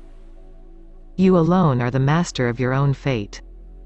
Another point taught by de Ropp is that each one needs to generate his own magnetic center in order to find like minds and compatible groups through which one can learn. Although I lived in a hippie-laden community at this point, most of these people were too drug-oriented to seriously consider real consciousness exploration. I wrote to de Ropp in hopes of finding some method of accelerating my learning and evolutionary process. He didn't live too far away. His reply was most interesting. He told me to finish school, decide on a career and apply for admission to the League. This was a reference to Hermann Hesse's mystical group mentioned in Journey to the East. This appeared to be great gamesmanship on his part, but it was also practical advice and sincerely offered. I asked him further questions and he referred me to a man in San Francisco whose family supposedly had a long tradition of serving the League. I was interested in pursuing all this from a strictly esoteric angle. Little did I know that this man's family was tied to the UFO field, but I did not find this out until many years later. This particular family also carries a lineage that is tied to the Montauk Indians. I am not at liberty right now to reveal the family's name as it could possibly hamper some of their unfinished business. All of this was a rather interesting line of endeavor to pursue, but it would be interrupted by a new adventure for me. That was Scientology, a word that evokes a definite emotional response to all who have heard something about it. Before I say anything further about that subject, it should be understood that I have not been actively involved with Scientology organizations for over 12 years. I do not rant and rave against them, nor do I rah-rah their PR lines. I can maintain objectivity on this subject, which in my experience is practically an unheard of capability. It would require an entire book to properly represent all my experiences in the proper context, and that would be very difficult indeed. Scientology is basically simple, but it requires indoctrination and an understanding of its own language to be properly understood. For an outsider to properly understand it, he or she has to become an insider. I will therefore cut things to extreme simplicity and tell you only a few salient points. Scientology means to know in the deepest sense of the word. It comes from the root scio, which means to know or to cleave. Cleave means to cut, but it also means to differentiate. The basic definition of the word and ultimate goal is the same as the Gnostics, deriving from gnosis, which likewise means to know in the fullest sense of the word, but they go about it in a totally different manner. If Scientology is properly studied and applied and one does not have unrealistic expectations, one can learn a considerable amount about oneself and how to interface with the universe. This includes a reconciliation of one's past lives and complete freedom from mental and emotional impediments. It is also not uncommon for Scientologists to cure themselves of chronic physical conditions or to awaken paranormal abilities. Scientology also offers valid drug rehabilitation and teaches basic reading skills plus a host of many other things. The politics of the organization were always designed to be separate from the procedural technology employed by the organization. The entire goal of Scientology processing, also called auditing or counseling, is to raise a person's tone, which refers to their emotional character or quality, and to free them spiritually. It is approached on a gradient scale so that under ideal conditions, one starts out achieving a little and ends up reaching for the sun, moon and stars. In my first year in Scientology, I experienced telepathy, psychic premonitions and even a complete out-of-body experience with full visual perception. A few months later, I had joined L. Ron Hubbard's Elite Sea organization, which was totally dedicated to establishing high-functioning Dianetics and Scientology organizations across the planet. High-functioning meant that there would be no adversity with the press, public or anyone else. It was understood that Scientology, properly applied, would alleviate any such bad karma. After 1 month in that organization, I found myself on an airplane headed to an unknown destination. I would report to an apartment in Madrid and from there be prepared for a rendezvous with the yacht Apollo, the home and research center of L. Ron Hubbard. It was all very James Bondish. From Madrid, I was put on a plane to Casablanca in Morocco, where I boarded the ship longer than a football field that housed 350 to 400 people. Hubbard was a relentless worker and didn't meet with the various individuals who came aboard. A guide was assigned to me after I boarded, and he gave me a complete tour of the ship. I got several glimpses of Hubbard. One of the first questions I asked my guide was if they ever encountered any UFOs while they were sailing. He was a former Buckingham Palace guard and was very meticulous about his answers. Having been aboard the ship practically since its inception, he carefully scanned his memory. "Only once," he said. "One time at sea, someone on the bridge had spotted a couple of flying saucers in the night sky." He turned to the Commodore, referring to Hubbard, and asked if he saw what was in the sky.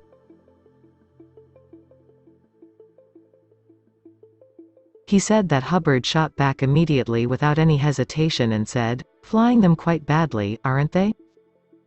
Hubbard was quick like that and his range of perception was wide. One heard countless anecdotes like this when aboard the ship, but no one collected them for posterity. Critics of Scientology have always blasted the biographical PR sheets put out on Hubbard by the church and have accused them of being inflated with non-existent heroics. Actually, the stories reported by the crew on an offhand basis were far more interesting than idealized PR broadsheets and would probably have alleviated the critics to a marked degree, if they believed them. After boarding the Apollo, I soon had an encounter with Hubbard which probably ranks as the most bizarre experience of my life. Like most new people, I was assigned to the decks and found myself scraping rust not too far away from Hubbard's research room. He snuck up behind me and began skull-watching. This referred to him walking around the decks and looking inside people's heads. I sort of knew he was there, but I froze mentally and continued to work. He watched me for some time. His presence was hard to miss. I don't know exactly what happened next, but I experienced missing time. It is very hard to describe, but I will try. It was as if I were in two places at once. There seemed to be a numbness that was blocking my full perception of the circumstances. This was followed by a tremendous brightness and lightness of being. I was elsewhere. Slowly, the idea began to occur to me that I had a distant connection to a body scraping rust. I simply couldn't account for what was happening, but I found myself determined not to turn around. I then heard Hubbard talking with my boss who was working on the sun deck above me. I continued to work. I was still very distant and my consciousness was barely in the physical plane at all. Not until Hubbard left my vicinity did I turn around and see him walking away. Although I spoke of this incident with a few friends, I never said too much about this experience. It was all rather puzzling. Looking back on what occurred, Hubbard loved to send people out of their bodies if he could. This was sort of a personal passion and in some respects, he considered it his major value to mankind. He was known to have pierced the veil of the physical plane. In my particular case, I feel there was some sort of subtle transmission or communication going on which will be explained later on. Hubbard was not only peering into my psyche but was apparently viewing my potential role in the scheme of things. He was obviously not threatened by me or he would have had me scurried off the ship in short order. Although it was all rather strange, it was not a traumatic or horrific experience but just something I could not reconcile until many years later. Chapter 28. Through the vortex. After the missing time experience, my encounters or interactions with Hubbard were of a normal nature, for the most part. I had to learn to recognize him as a human being, and I think that was a struggle for many crew members. There was certainly no way I could easily deal with his own energetic fields. They were tremendously strong and far beyond my reality at the time. My next 10 years were spent intently studying and applying Scientology to myself and others. They also included working for Hubbard and studying his personal history and behavior patterns as best I could. I didn't think anyone who worked closely with him considered for 1 minute that he was like everyone else. I was interested in what made him tick and watched his actions closely. To make a long story short, let me just say that I had all sorts of wonderful experiences, including what Hubbard termed the state of clear. Beyond that are the upper levels of Scientology which were called operating thetan. OT1, OT2 and OT3 stood for different levels one could achieve. The word thetan was the Scientology word for spirit, thetan being derived from theta, the Greek letter which also designates life or life force. With regard to these upper levels, I want to point out something I feel is very important and more than ironic. From time to time, the media has had a field day with the upper levels of Scientology. The Church of Scientology considers them sacred scripture and that they should remain confidential to the general public and their own parishioners until such time that these individuals are ready to receive them. Both ABC's Nightline and the Los Angeles Times have blurted this information to the public and have relayed it in a most uncomplimentary fashion. They have reduced the information and transmuted it into a lower form that makes it appear utterly absurd and ridiculous. Scientologists would tell you that it is presented totally out of context. Without adding my own opinion as to the relative truth of this information, I can assure you that the Scientologists are correct in this manner. It has been presented in a fashion that is out of context with what Scientologists believe and practice. If you study books that are critical about Scientology, you can read different reports on and transcripts of these upper levels. According to this information, OT3 is considered to be one of the heaviest levels, which deals with lifting a series of implants that have been layered into spiritual beings on a wholesale basis. All of these implants are traced back to a major implant that all spiritual beings have suffered, which goes back some 4 quadrillion years. This implant consisted of a series of loud snapping noises with a cherub blowing a horn, coming close and fading away. Not too much is said about it other than it was the beginning of time. Those who are familiar with the Bible will recognize that cherubs guarded the gate to the Garden of Eden. Hubbard had apparently discovered a route back to the Garden of Eden, which Preston Nichols has identified as the original timeline. People who did this level in Scientology were not supposed or expected to move lock, stock and barrel out of this dimension. They would generally feel as if they had left tons of spiritual garbage behind and would have a deep and penetrating awareness of their spiritual nature and perhaps what could possibly be called the original timeline. After that point, the game for most of these individuals became to help others to experience it. In my personal experience with this level, I also found that the principle of synchronicity kicked in to a remarkable degree. Things began to happen that made sense, although they might make no sense at all to others. There is too much detail that is precarious to explain, but let's just say that I had some major illuminations as a result of my Scientology experiences. All of this came to a head in 1982 when I was living on Cleveland Street in Clearwater, Florida. I was probably doing the best I had ever done spiritually and had reached a level where I discovered that anything I willed could happen. This sounds rather presumptuous, and I soon found there were limitations to what I could manifest. Even so, there was a lot I could will to happen. I observed that what impeded the will and the well-being of myself and others was the entire physical materialism that this universe is embedded with. By this, I do not mean the philosophy of materialism but the actual physics of this universe and how it is constructed. I mean, wouldn't it be nice if you could make an auto accident erase itself? Although miracles and remarkable things can occur in nature, willing an auto accident away that has already occurred is not too easy. I was feeling very good one day in 1982 and felt there were no considerations of limitations in my subjective universe. I dug very deeply and accessed those thoughts in my own psyche which were holding me to this physical plane. Underneath those were a matrix of thoughts which belong to all forms of consciousness. This deeper layer of thoughts could be said to hold the entire constructs of the physical universe together. I then went poof, so to speak, and willed the entire dissolving or unraveling of the physical universe. It was my day off, and I then went about my business with no more thought about what I had decided with regard to the grander scheme in the cosmos. It was all very matter of fact. Only a matter of hours later, I was standing in a parking lot off Cleveland Street and noticed a big electrical explosion in the sky. It was much like fireworks but was very quick and completely bizarre. The first thing I said to myself was that I knew that something had occurred and there was no way I would go into denial over what I saw. The typical human reaction in our culture would be to deny it. I looked around and saw a huge antenna structure near the GTE building.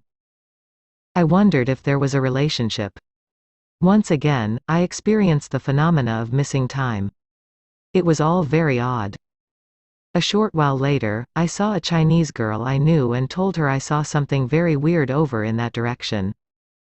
She validated what I saw by saying that strange things occurred in that direction all the time. I spoke about it to a few other friends but that was about it. It would take me years to figure out what had actually happened. My life circumstances began to change dramatically. I was 29, which astrologers will recognize as a major time for change with regard to the 29-year cycle of the planet Saturn. I got married, deftly eased out of my Scientology career and ended up moving to Long Island just weeks before the culmination of the Montauk Project on August 12, 1983. Years later, I returned to Clearwater to visit some of my old friends. After a game of football, I saw the antenna tower I had recognized years earlier. Pointing to the area, I told my friend, Claude Hensley, that was the location where I had seen an explosion years ago. He already knew the story, and as he was driving, I asked if we could take a look. As soon as we got to a vacant lot under which I deemed the explosion to have occurred, Claude made a comment that he had seen a UFO there once. I had no idea he had ever seen a UFO of any kind. It took years before I could get any kind of answer to the mystery behind the explosion and the missing time. Chapter 29, The Secret of Excalibur. After moving to New York in 1983, I began to live a new life. Although the Montauk Project was at its peak, I was oblivious to it. I had been seeking spiritual truth for some 12 years, and it was now time to carve out a physical existence. My wife and I were newlyweds and were planning on a family. This would require work, paying bills, etc. After 1 week in New York, I noticed that my psychic sensibilities were practically nil. I attributed it to the materialism that is so prevalent in the area. I had no idea that transmissions from Montauk could be jamming me and anyone else in the vicinity of Long Island. As I moved through various career activities, I slowly began to renew my study of spiritual matters. A defamatory book entitled L. Ron Hubbard, Messiah or Madman, caught my curiosity. It mentioned Hubbard's admiration of and interest in Aleister Crowley, the self-proclaimed beast who was known as the wickedest man in the world. This book was written by a man, Bent Corridon, who had an obvious axe to grind, and I felt that everything said about Crowley and Hubbard was designed to alienate people from the subject. It did just the opposite for me. I began to seek out anything I could find on Crowley, including the Book of the Law, which is reported to be a communication from an extraterrestrial source. While pursuing Crowley's literature, I came across an old manuscript of Hubbard's that I identified as his lost work, Excalibur. This was a book that was quite legendary in Scientology. It was supposedly written in the late 1930s, long before Dianetics. It was said to contain the keys to life and death itself. There was a persistent story in circulation that the first few people who read it had died. At that point, Hubbard had supposedly withdrawn it from circulation. When people asked about this book during my tenure, Hubbard always claimed that the manuscript of this work had been lost or stolen many years ago. There was no particular reason to believe he was saying anything other than the truth. In around 1979, a major project had begun to dig deeply into Hubbard's past for the purpose of a laudatory biography. A lot of interesting information was retrieved from his personal archives and from across the United States. Much to everyone's surprise, the book, Excalibur, turned up. Hubbard was reported to be surprised as well. The legends surrounding this book are strange. One person has Hubbard saying the idea was a joke and that no such book was ever written. Apparently, in the early days of Dianetics, he ran an ad offering it for thousands of dollars a copy. One didn't know if he was stroking the market and creating intrigue or if he was really just offering the book for an astronomical price. Other accounts have him actually writing the book. When he repeatedly said that the manuscript was lost or stolen, he specifically mentioned the manuscript, and not necessarily the hardbound book. Another legend said that only a handful of books were ever printed. Upon examining all available reports concerning the book, Excalibur, it seems that a terrific smokescreen was created. I personally knew the book existed because one of my old football buddies had seen it and had occasion to read it. He said that it was a thin hardbound book and that much of the information was in existing Scientology literature. It definitely existed. He also said that the book was taken out of his hands by a person who later turned on Hubbard and had been in charge of Hubbard's biography project. This particular person was apparently quite upset that my friend had seen the book.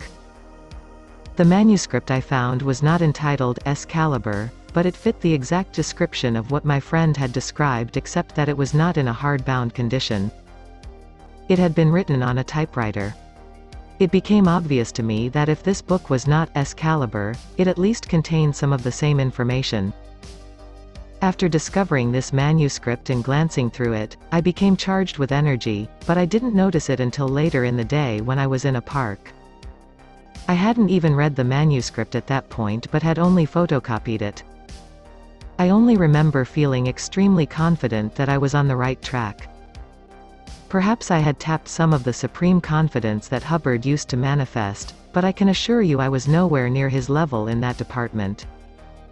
There was no missing time associated with the surge in energy, but I did wake up the next morning in my friend's house and it took me several minutes to figure out where I was.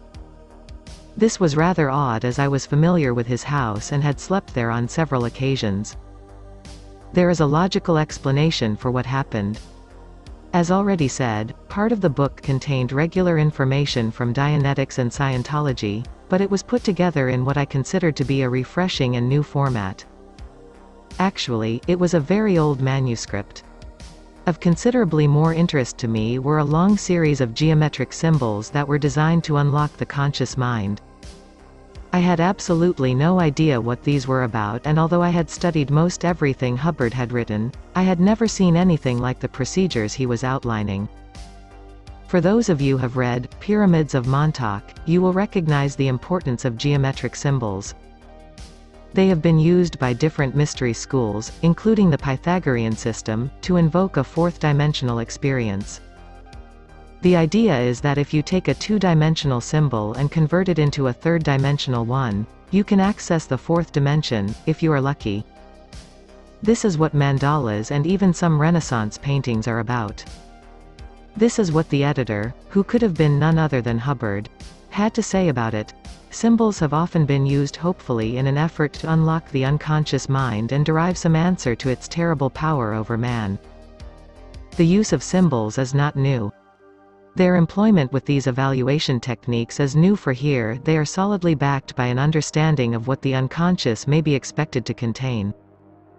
He further went on to say that symbols are not a thing in themselves but are a code form that can be used to discover reality. It was also pointed out that such symbols vary widely from individual to individual. There were different procedures to use with the symbols, the first of which was simply reviewing them. Perhaps the download of energy I experienced could be explained not only by the fact that I reviewed the symbols, but I actually drew them one by one so as to have a record. I was trying to save on copy machine costs as there were many symbols and there was usually one symbol per page. At the time, I had no idea I would be writing books and doing future research. A further explanation as to how all of this impacted my consciousness is offered by the word Excalibur and circumstances surrounding it in my own life. I have not told you that one of the Scientology ships I worked on for 2 years was named Excalibur. I still remember the day I told one of the staff Scientologists from my hometown that I was going to be working on a ship by the name of Excalibur. He smiled and said, "That makes perfect sense." "Why?" I said. "I heard that Ron used to be King Arthur." He replied. Excalibur, of course, was the sword of King Arthur, and that was the connection this Scientologist was making. I never heard Hubbard say that he was King Arthur, but I know he could easily have identified with such a flamboyant figure. After all, he was from Celtic stock and named his youngest son, Arthur. Hubbard's greatest gift was his ability to tap the unconscious and the power associated with it. That is exactly what happened when he snuck up behind me and I was unable to move. He was playing with unconscious forces that were invisible to me at the time, and I don't mean to imply that he was goofing around. It is ridiculous to think that a being like Hubbard, whether you think he is good or bad, would exclusively communicate in just ordinary human terms. Not even Hubbard's most severe critics will deny that he wielded considerable power. We are offered a clue to this power if we examine the etymology and accompanying legend of King Arthur's sword Excalibur. Excal is a transposition of the Latin calx, which means limestone. The English word calyx means an outer covering. Do you know what has an outer covering consisting of limestone? The Great Pyramid of Giza. At least it did before it was defaced over time. The root cal refers to measurement and is seen in words like calculus, calculator, and calendar. If an outsider were to examine our language, they could easily get the idea that all measuring sciences in our culture were originally inspired by the Great Pyramid. Even the word California derives from a Spanish word for a fabled island. This was supposedly a Lemurian island with pyramids. There is also an Arabic word, caliph, which is used to designate the successor to the prophet in the Islamic religion. Etymologically, giving someone the title of caliph is tantamount to calling him master of the Great Pyramid. The suffix bur refers to burn or light. This all clarifies even more when we consider the Gaelic root for Excalibur, which is caliburness. This simply means, fire in the pyramid, or, fire in time. Kali, referring to Kali, the Hindu goddess of time. See Pyramids of Montauk for more information on the secrets of the Great Pyramid. According to the legends of King Arthur, Excalibur was a double-edged sword embedded in a stone known as the Philosopher's Stone. It could only be withdrawn by King Arthur himself. Although the sword was embedded in the stone, it originated from the Lady in the Lake. It is interesting to note that Hubbard's magical partner, Jack Parsons, is the author of one published book entitled, Freedom as a Two-Edged Sword. The Philosopher's Stone is a well-known alchemical symbol. It represents the capstone of the Great Pyramid, which contains the total science of Atlantis. The capstone was never found and is one of those historical mysteries. Occult history tells us that it dissolved and could no longer be activated, eventually becoming a fourth-dimensional umbrella around the Van Allen belt. In the Middle Ages, this umbrella was tapped into by various forms of consciousness and manifested as the legends of King Arthur. It is also sometimes known as Grail Christianity. The story of Arthur is indeed the story of Tahuti or Thoth, the builder of the Great Pyramid. Christ consciousness is the software that enables us to access Tahuti's gift, which is a super science beyond our imagination and gives us the ability to transform the planet. If we are smart, we will use this super science to access the original timeline, not go off in lost or selfish directions. One other aspect concerning Tahuti should be mentioned here. He was known to the Greeks as Hermes and to the Romans as Mercury. His mother was Maia, the most resplendent of the Pleiades, who were 7 goddesses in Greek mythology who became stars. We will delve further into the mythological significance of the Pleiades in the latter portion of this book. Although King Arthur was the only one who could draw the sword, Excalibur, from the stone, it is meant to represent a tool that anyone can use. The secret of the sword lies in the lake. Excalibur is a secret encodement of the feminine force and how to use it. That the Lady of the Lake is in the lake. Water represents the feminine, tells us that the secret lies in the feminine force. This is Tahuti's gift. It is the gift of the goddess. This explains the secret access of L. Ron Hubbard.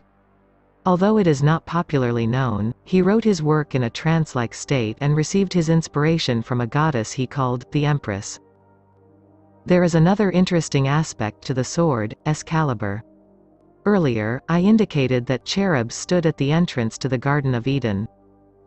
The Bible also mentions that they were accompanied by a flaming sword which turned every way.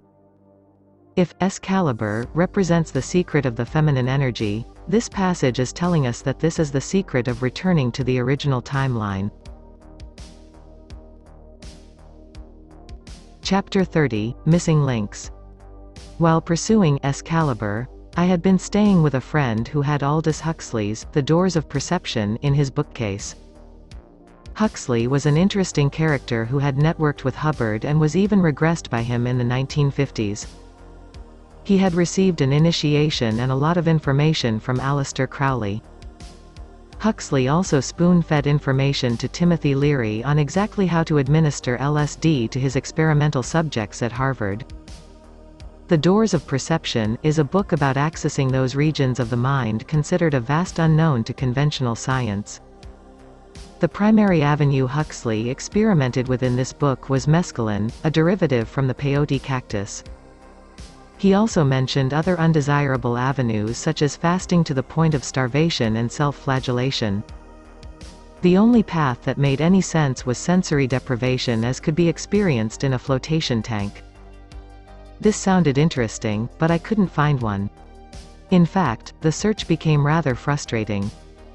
I continued to study the work of Aleister Crowley in conjunction with the resonant properties of crystals. In August of 1990, I bought a couple of large quartz crystals. I would later find out that August is the time period the Egyptians called the Sirius transmissions. In other words, this is when the occult link between the Earth and the star Sirius is at its peak. I don't know if the Sirius transmissions were helping me via the crystals, but after I bought them and placed them in my house, I finally found what I had been looking for, a flotation tank. Not only had I found a tank on Long Island, but its owner was the manufacturer of the most modern and desirable flotation tank available. There was also an interesting and tragic tale he had to tell, but first I will talk about floating.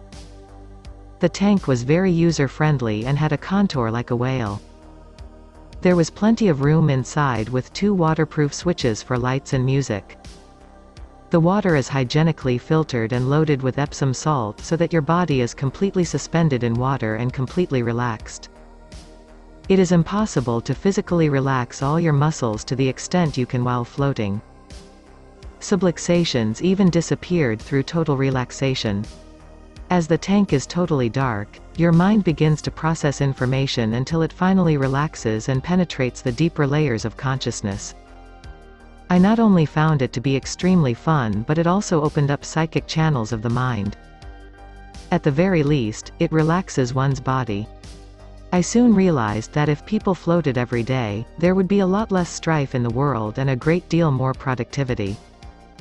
This is where the tragic tale comes into play. The man who manufactures these tanks is Peter Shepard. He told me that he used to have a large factory in Babylon and had begun producing flotation tanks at a rapid clip. Suddenly, a few short weeks before a fire destroyed his facility, his insurance policy was arbitrarily cancelled. The source of the fire was found to be lightning. I told him this sounded like a conspiracy, even though I didn't know at the time that lightning could be manufactured. He had wondered about it himself as well as the whole karma of the situation. The only thing he could do was institute a lawsuit against the insurance company. Although he suffered severe losses and had to cut back his productivity, he continues to manufacture flotation tanks today. The reason there would be a conspiracy against floating is that it raises your consciousness. Preston has explained to me that the black helicopters you see over America contain sophisticated devices that could best be compared to spectrum analyzers.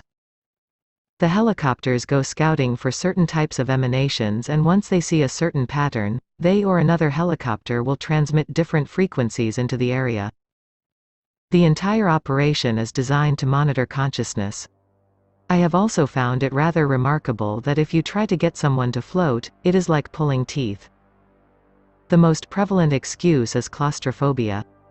The tanks Peter has are not claustrophobic at all and can be opened by the floater in a moment. Inner space is certainly more boundless than the wide open spaces of Earth. Consciousness is still very much a taboo in our current society. Actually, there is one possibly valid excuse for not floating, which is that it could open you up to psychotronic attack. I have experienced such, but there are also means of protecting yourself. Besides, if you never throw a punch, you will never win the fight. The flotation experience opened up my consciousness very wide. 1 month later, on Halloween 1990, I saw my first UFO. I woke for no apparent reason at daybreak and looked out my window. What looked like a shooting star shot up from the ground somewhere from the north shore of Long Island. I told myself that shooting stars do not go upwards. Within 15 seconds, a second shooting star shot up in the very same area. 2 days later, I ran into Shelley Dumas, a psychic on Long Island who works with abductees and contactees. I told her about the experience and she simply said, "They wanted you to see them." The next week, I would walk into a meeting of the Long Island Psychotronics Association. I was not there to attend the meeting but to meet Preston Nichols as I was interested in him as an inventor. I ended up attending the meeting and heard all sorts of lectures, the most notable of which was how the Philadelphia experiment of 1943 opened up a rift in the spacetime continuum, allowing UFOs to enter this realm en masse. Al Bielek and Duncan Cameron both spoke about their involvement in the Philadelphia experiment, and Preston Nichols talked about the Montauk Project. It was the weirdest but most intriguing flow of information I had ever heard. I asked for a book about it all but soon discovered I would have to write it myself with Preston as the narrator. As I drove home from that lecture, an overpowering thought suddenly raced through my mind. This is why I came to Long Island. Over time, this made tremendous sense.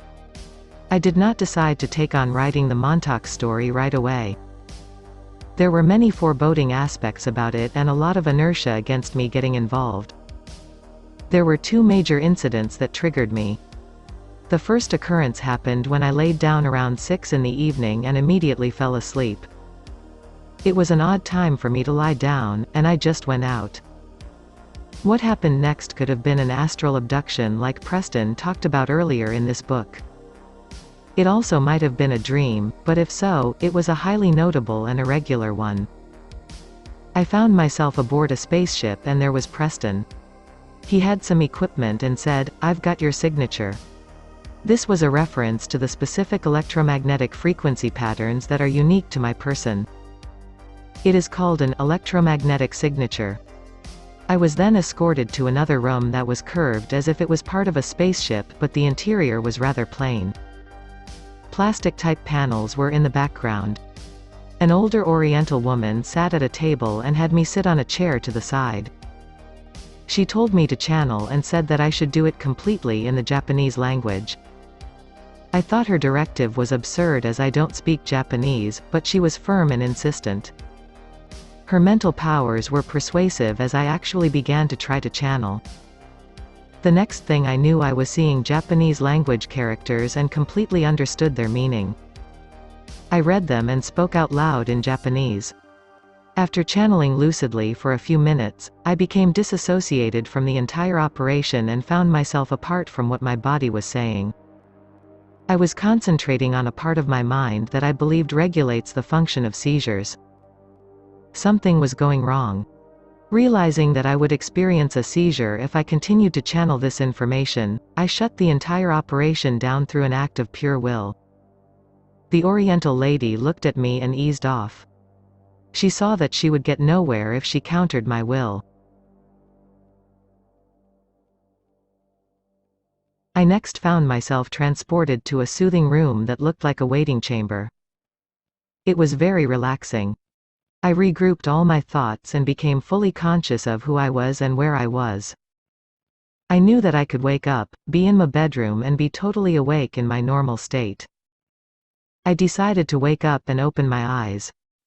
The clock revealed that I had been out for less than half an hour. I was puzzled about what had happened, but I was still totally relaxed just as I had been in the dream abduction. The experience had a positive effect in this regard. In retrospect, it seemed that I was being tested. Someone wanted to open up my psychic centers and probably use them for their own ends. It didn't suit what I wanted. I felt that if I allowed this channeling to continue, there would have been a trade-off. I would have been much more psychic and maybe even have had the potential to become a famous channel, but I would have turned into a shadow of my prior human self. The whole process could even have required institutionalization or something a shade less drastic. I feel it is important to mention this incident because it shows that these alien characters or influences can be sent packing and that it is your own agreement which ties you to unpleasant alien experiences. You are not helpless. Upon telling Preston about this incident, he denied any conscious involvement. As he is a portal for numerous psychic energies, someone could have used him to locate me. The pictures that appeared like dreams could have been representations of thought transfers or energy exchanges that were happening in an objective sense. I don't really know the exact explanation, but I have never felt that relaxed after a dream before or since. The only other time I felt that relaxed was after my first experience in the flotation tank. My next strange experience occurred in a more conventional dream state. I was awakened in the dream state, only I wasn't awakened into the physical universe. I was pulled up out of the body where I appeared to be amongst a matrix of tubes and spheres. It was like a three-dimensional diagram of the Holy Kabbalah, also Kabbalah or Kabbalah. I recognized this as the matrix that exists between the spirit and the mind. According to Preston, this represents the immune system. If there is a malfunction in this matrix, it will eventually translate into the physical plane and cause an illness or death. Shoring up this matrix is your best line of defense. 2 female angels began to perform some type of surgery on the lines and spheres. I was informed they were changing my DNA and RNA. I knew this was supposed to represent a dimensional shift.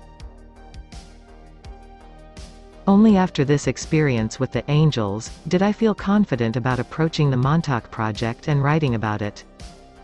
I do not believe these were angels in the conventional sense, but energy units or beings that were changing some function in my system. They communicated to my mind in such a fashion that they were most easily identified in pictorial form as angels.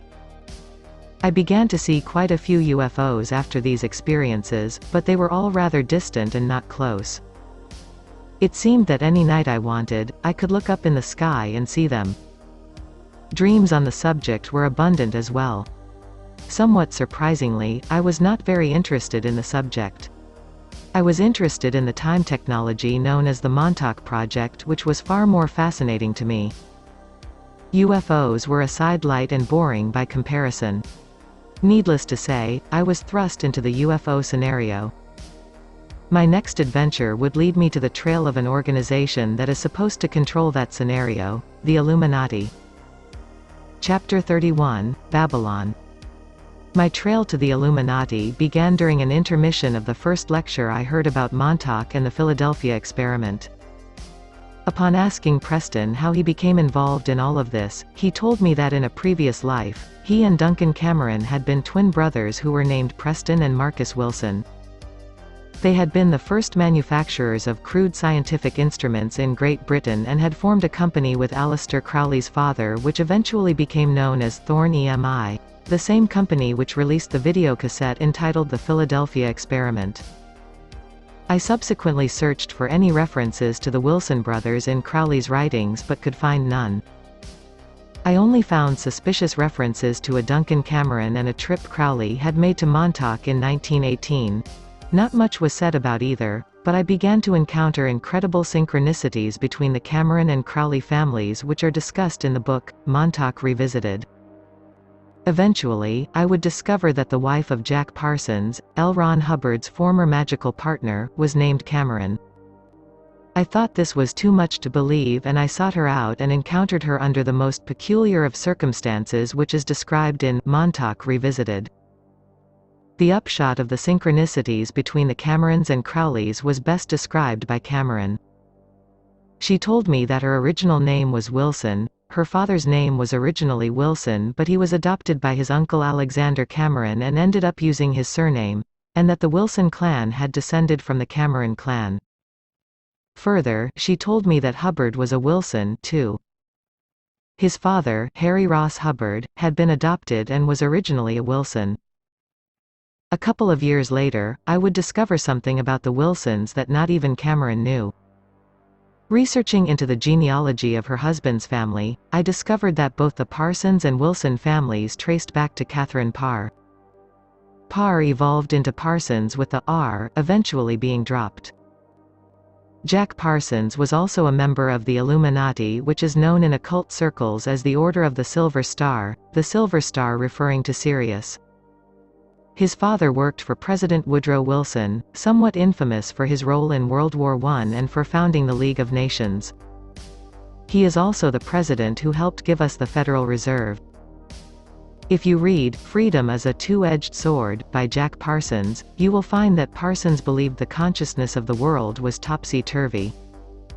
Consequently, he took it upon himself to invoke the goddess Babylon, the mother of all creation.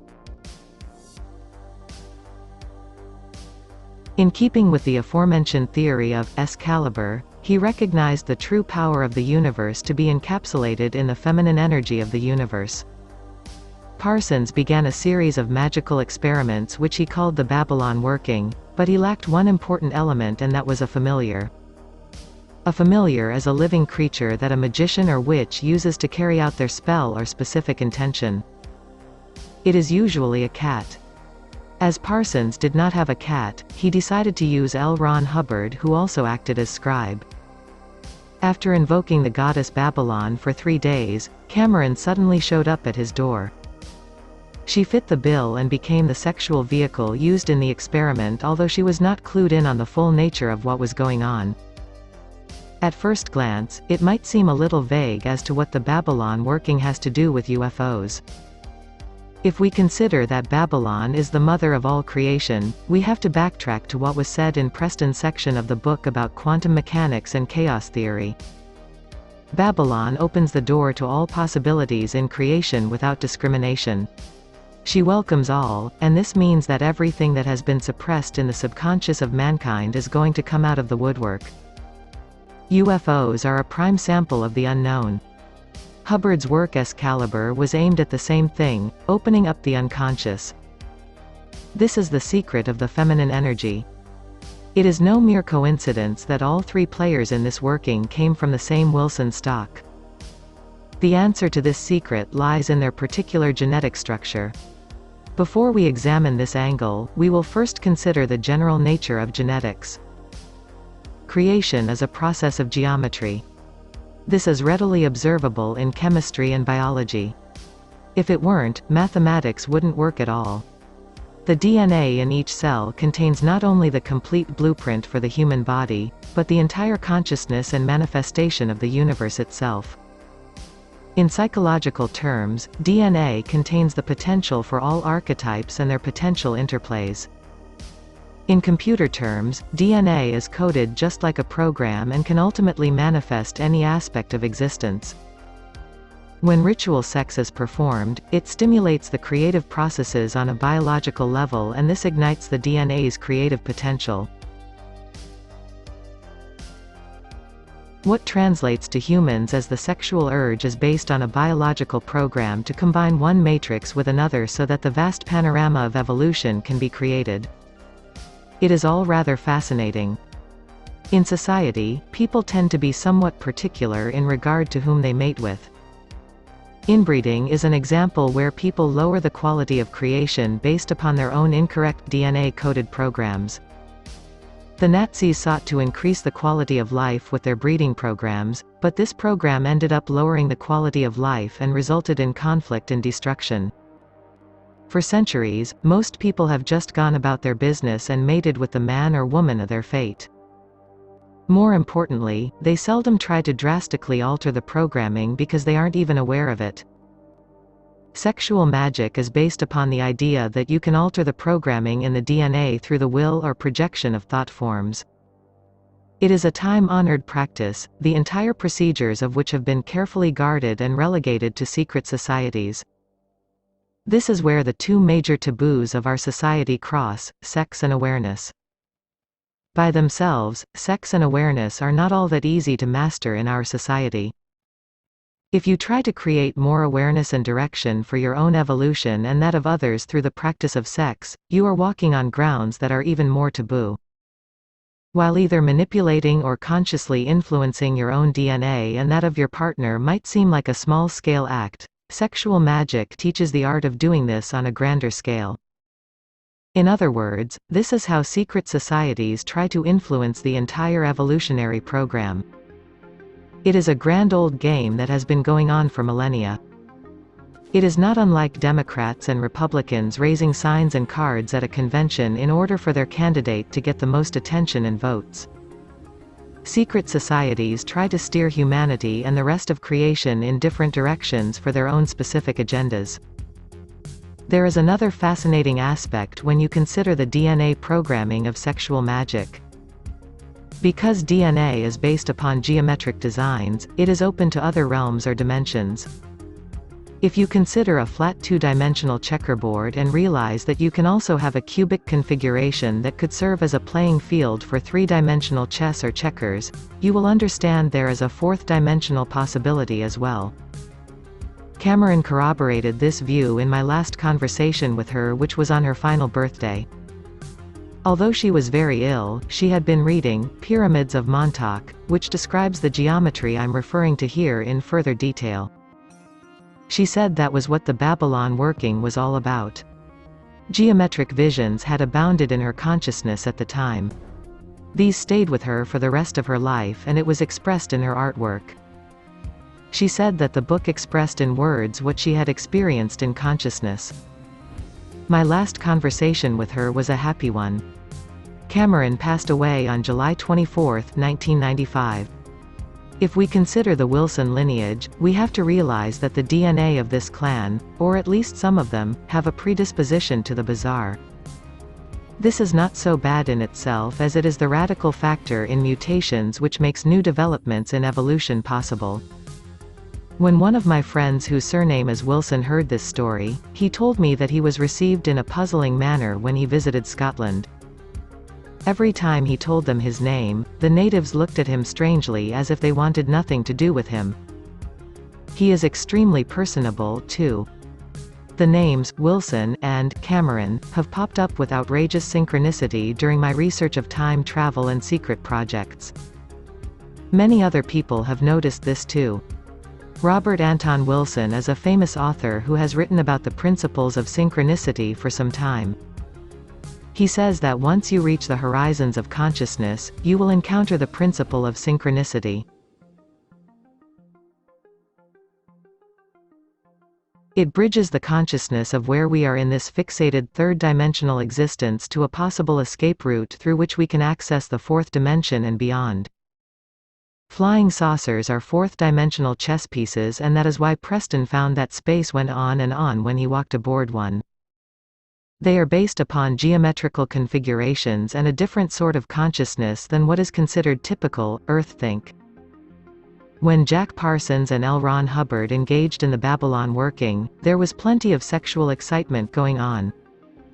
Parsons was copulating with Cameron on the altar, and Hubbard was scrying and tapping the energy.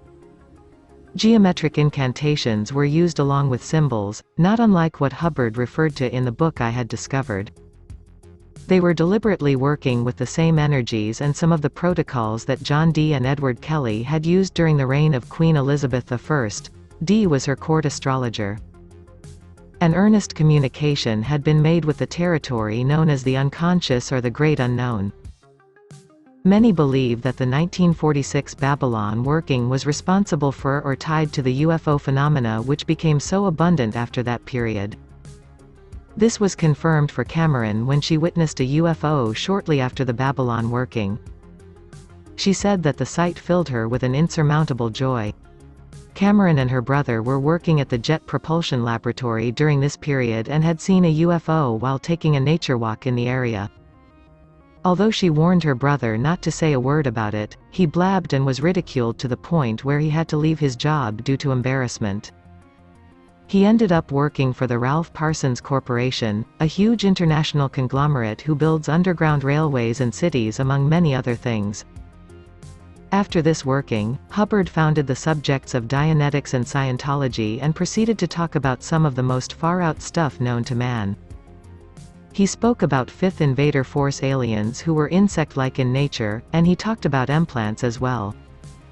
He worked out a whole system designed to free mankind from the confines of three-dimensional reality. His relative success or failure is an entirely different subject. Parsons continued his magical work but was supposedly blown up in an accident in 1952. In a bizarre legal precedent, his next of kin, his wife, Cameron, was not consulted in order to identify the body. In fact, she was not allowed to see him in the ambulance or hospital. The newspaper stories were loaded with oddities. In fact, one of them was by Omar Garrison, a journalist who would later be contracted to be Hubbard's biographer.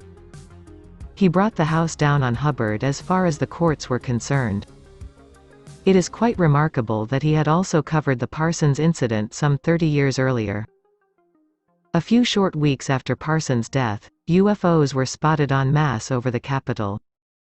Ever since that time, Parsons has been associated with having some sort of hold on the UFO phenomena.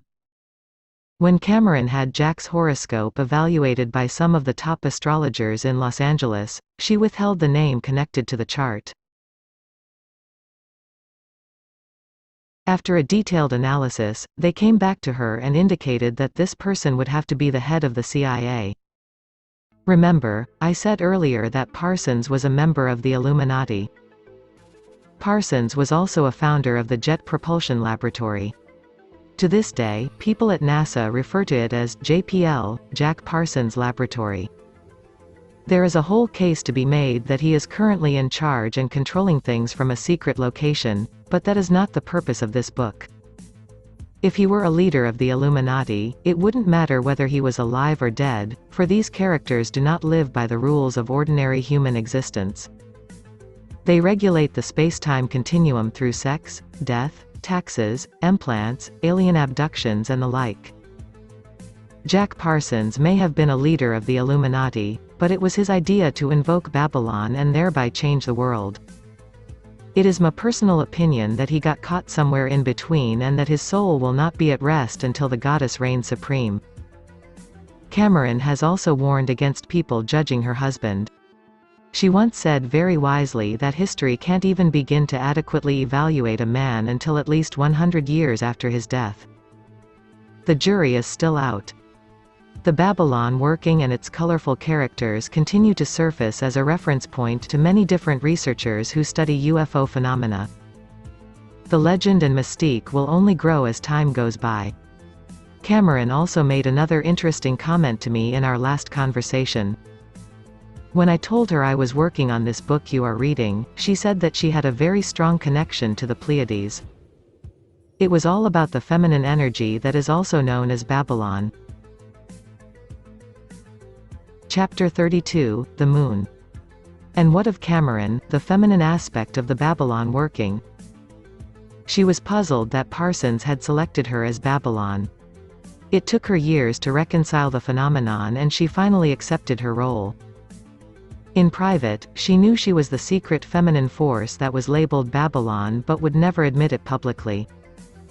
The mystery of Babylon was hers, for she was the vehicle that brought about the magic and interdimensional communications. Reporters and curiosity seekers sought her out for years and wanted to know Jack's secrets. I imagine this amused her and frustrated her at the same time. She often stated that none of them realized that her aspect was the most significant. This was not bragging but simply her realization of the feminine principle she embodied. If we find ourselves pursuing the Illuminati, we find their mysteries wane in comparison to the secrets of the goddess who is the energy of creation. In fact, the secret organizations that seek to control the planet through implants and other manipulations are only successful to the degree that they subvert the feminine. The goddess is the nurturer and gives life to all. The ruling forces of Earth have polarized so far toward the rapacious aspects of the patriarchy that the question of life on Earth continuing to exist has come into question. Man against nature was one of the first themes of modern science fiction. The very phrase, man against nature, is tantamount to saying, man against woman. More accurately, we are referring to man against the natural aspects of women. Fortunately or unfortunately, the most natural aspects of womankind are only truly honored in the age-old tradition of the witch. Jack Parsons said in his writings, "We are the witchcraft." Both he and Cameron were very much a part of this tradition. An honest and perceptive study of witchcraft will reveal a very strong bond to aliens and spacecraft. In popular literature, witches are usually identified as having concourse with spooks, spirits and demons. What are these but creatures of the unconscious? Aliens and UFOs are no different. They are more or less a different representation of the same thing. As spirits can manifest in either positive and negative fashions, so can aliens. The key point here is that when the witch takes the lid off the cauldron, everything that has been lurking beneath rises to the surface. As a witch in her pure state will embrace the totality of creation, there is no denial. The rituals of old were based upon communicating with the rhythms of nature. The female of the species is structurally more intimate with nature, as she is quite literally responsible for the creation of the human race. These rhythms are most visible in the lunar menstrual cycles. The monthly moon time was the original Sabbath. It was subsequently bastardized into 4 times a month in order to collect money from people once they had been lulled into ignorance over what the original Sabbath was about. As there are 13 lunar cycles per year, this number became a reference point and was the basis of the lunar calendar, which is a representation of the natural timeline. The rampant superstition against the number 13 in our culture is really just a rebellion against nature. It is also a blatant effort to program the feminine energy out of existence. When Parsons engaged in the Babylon working, he was not only invoking the goddess Babylon but was attempting to propagate a moonchild. Reporters and the like have often called to our attention that this term refers to the Antichrist, but this is really quite misleading. It is only meant as an Antichrist force to the degree it is the opposite of false Christianity. An act of sexual magic does not necessitate a physical child, but it is designed to give birth to another kind of child, a thought form that will propagate the intention of the magician. Parsons accessed a piece of Babylon when he got Cameron to appear. With her, he tried to create an even more miraculous phenomena. It could be said in different words, but it amounted to an attempt to reverse the false timeline back to the original timeline. The lunar forces could not be denied, and Parsons sought to create a moonchild to unleash the feminine force. The moonchild is an idea. The words moon and menstruation both derive from the same roots. Menses refers to the blood flow. The Latin word men signifies both moon and mind. In Greek, men is the word for month and is the root for measurement, time, and menstruation, while menos denotes moon and power. These words in turn trace back to Ma, the mother of all creation. The Egyptians referred to Amenta, which was their word for the unconscious. All of the above words are intimately related in the language: moon, mind, menstruation. Menstruation was devised as a natural process to let a woman rest and release the tensions of life. This was the Sabbath, which traces back to heart rest in the Babylonian language. A woman in her pure state can access other worlds during premenstruum and the time of bleeding. It is a time for visions, opening up the psychic center and communing with the cosmos.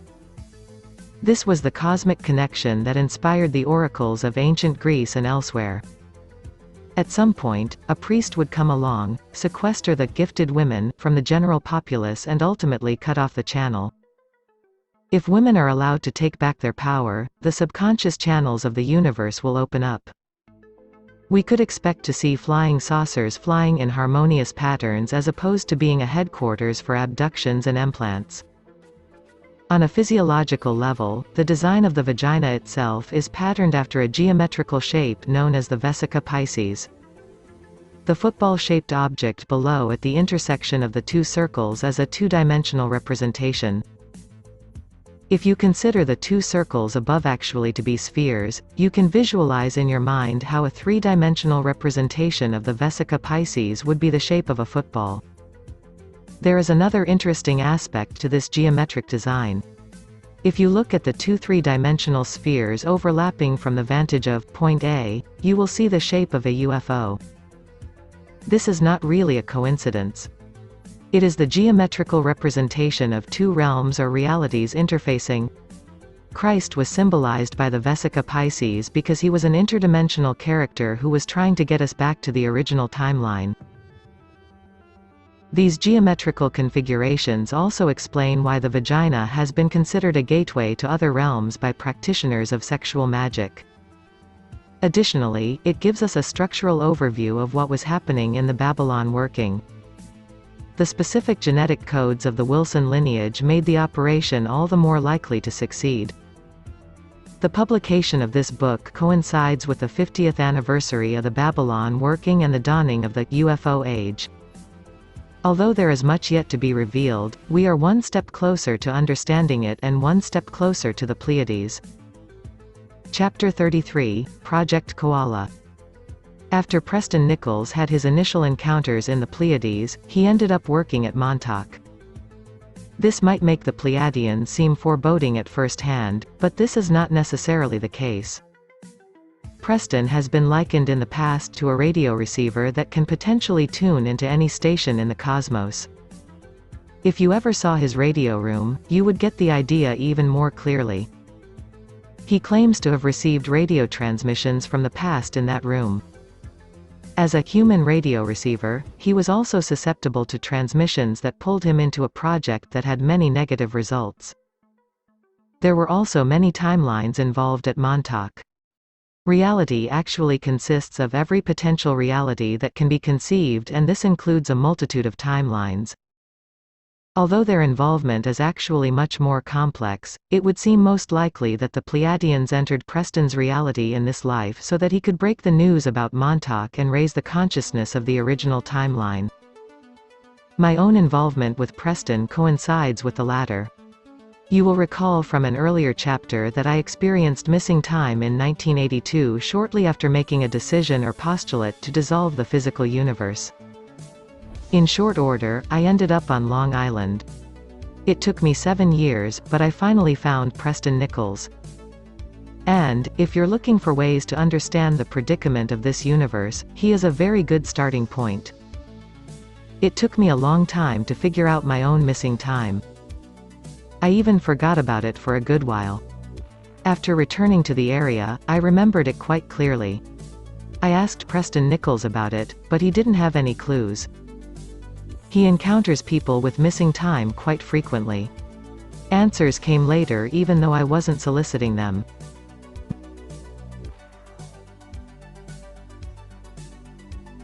One answer came after I had participated in a ceremony with Sharon Jackson, as described in Pyramids of Montauk, the shaman for the Montauk tribe. Sharon had taken notes before our meeting and had written things about me that she perceived as given from the Great Spirit. She said that I had accessed a realm that had been denied to Preston and Duncan Cameron, but that I had been blocked upon coming back to this realm. This same theme was repeated by different sources without them being asked. I then clearly understood that my decision to dissolve the hurtful mechanical aspects of physicality had an immediate impact. My life changed and I ended up in the general vicinity of Montauk Point, New York. I had also made the decision with a clear head and pure heart. In fact, it is probably the most sincere decision I have ever made. It resulted in me being teleported, but to where? The next clue came from my friend Maya, who channels Tahuti and whose work has paralleled mine in many aspects. She told me about a project named Koala which exists in the future in 8885 AD. Koala was established by the Inner Light Network in our current time frame and was projected through a time tunnel to the future. The Inner Light Network is defined as people of Earth who are working for divine order in government and other arenas, many of whom receive direct guidance from ultraterrestrials. Koala operates on 2 main levels. The first is human health and ecology to benefit our current time zone. The second is to devise a code germ, to be entered into the matrix which the extraterrestrials and One World League, codename OWL, have created to manipulate our time grid via such projects as Montauk. This germ, if successful, would disrupt the gridlock and allow the Metatron to be restored to our reality. Metatron is defined as the prototype for the basic constituents or subparticles of matter. It also refers to the full light spiral of matter as opposed to the half-light or dwindling spiral of matter. In other words, metatronic energy would be that which is ingested with the full light spectrum or expansive light from the first cause. The Inner Light Network has consisted of such people as Rudolf Steiner and Nikola Tesla. Koala is the most advanced research center of this network that maintains a black box control center in real time near Golden, Colorado, 250 feet underground in a small complex. Koala is the counterbalance to the Montauk project, keeping it in check for now and eventually designed to render it powerless. Montauk, Atlantis and Cydonia, location of the face and pyramids on Mars, were originally a part of the Kali asterisk rift, which is another name for the false timeline. Besides Golden, there are other balancing nodes such as Easter Island and Ramset, which is located under the Pentagon. Asterisk Kali is the Hindu goddess of time who devours all. She corresponds to Babylon and she is identified with the menstrual stream of time. Her colors of black and red are often worn by magicians as well as Satanists. While the upper echelon of beings who control Montauk are aware of Koala and their efforts, they are powerless to do anything about it. Koala sits in a dimension that is not accessible to them and exists in the future Earth reality referred to as the New Earth Star by Tahuti. At the time of the Great Transition, also referred to as the 100th Monkey Effect or the return to the original timeline, only a very small part of the area known as Montauk will be transported into that new reality. All of this was quite an earful from Maya as recorded from Tahuti. There is much more to the story, but it goes too deep to tell in this book and would require a lot of study to properly explain it all. While it does not answer every possible question about my own experience of missing time, it clearly is the best theory for the moment. The minute I made the decision to dismantle the negative physical aspect of existence, I was recruited for Project Koala. No one asked me a thing. Zoom. Missing time. My life situation changed dramatically. All of my experiences would prove to serve as a training ground for my work with Preston Nichols. It is not necessary to go into elaborate details, but one significant example is my wife. I just happened to marry an award-winning artist and designer who has made these Montauk and Pleiadian stories come alive through her incredible illustrations and design sense. This has considerably helped the marketability of all the books which Preston and I have authored. Not even the top best-selling authors in the world get this kind of service because their publishers can't or won't afford her or her peers. She not only does this as a favor to me, but lets me participate in her artistic process. This is just one example of many where I have been struck by either blind luck or serendipitous coincidence. We were even born in the same hospital. I could go on and on. If Koala did not pull me into their operation, then it is clear someone or something else did, and it has all been for the positive. It stands to reason that there would have to be a counterbalance to Montauk and other negative spacetime projects. If not, we'd all have been consumed beyond recovery by now. In ancient legends of the Australian Aborigines, the koala bear stands for unkillability, as is relayed in the following myth. Koala Bear was an orphan who sought refuge with the tribe but was always neglected. In the dry season, he sought water which was in scarce supply, but no one would supply him. Even children treated Koala with bitterness and he cried himself to sleep. One hot summer day, when the tribe was out hunting, Koala stole all their water and placed it in vessels high in a tree. He even took what little water remained in the streams. Koala then climbed the tree and made magic so that the tree stirred and cracked, eventually growing until it reached the sky. Upon returning to their camp, the tribe was distraught over the loss of their water. They soon noticed a giant tree in the middle of their camp and saw their water along with Koala clinging to the branches. When they tried to fetch their water from the tree, Koala would wait until they came very near the water. Then, he would spill the water on their hands so they would lose their grip and fall. Finally, two of the tribe's best athletes decided they could fool Koala by climbing up the tree in a serpentine fashion. Scaling the tree in a corkscrew manner, Koala missed the men as they went out of position as soon as the water was dropped. Finally, one of the men reached Koala, grabbing him and flinging him from the tree. Although he hit the ground and was beaten by the hunters below, not a bone was broken.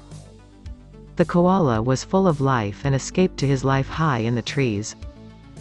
Eating the leaves of the gum tree, he no longer needed water, but the humans still stand on guard in fear of his magic.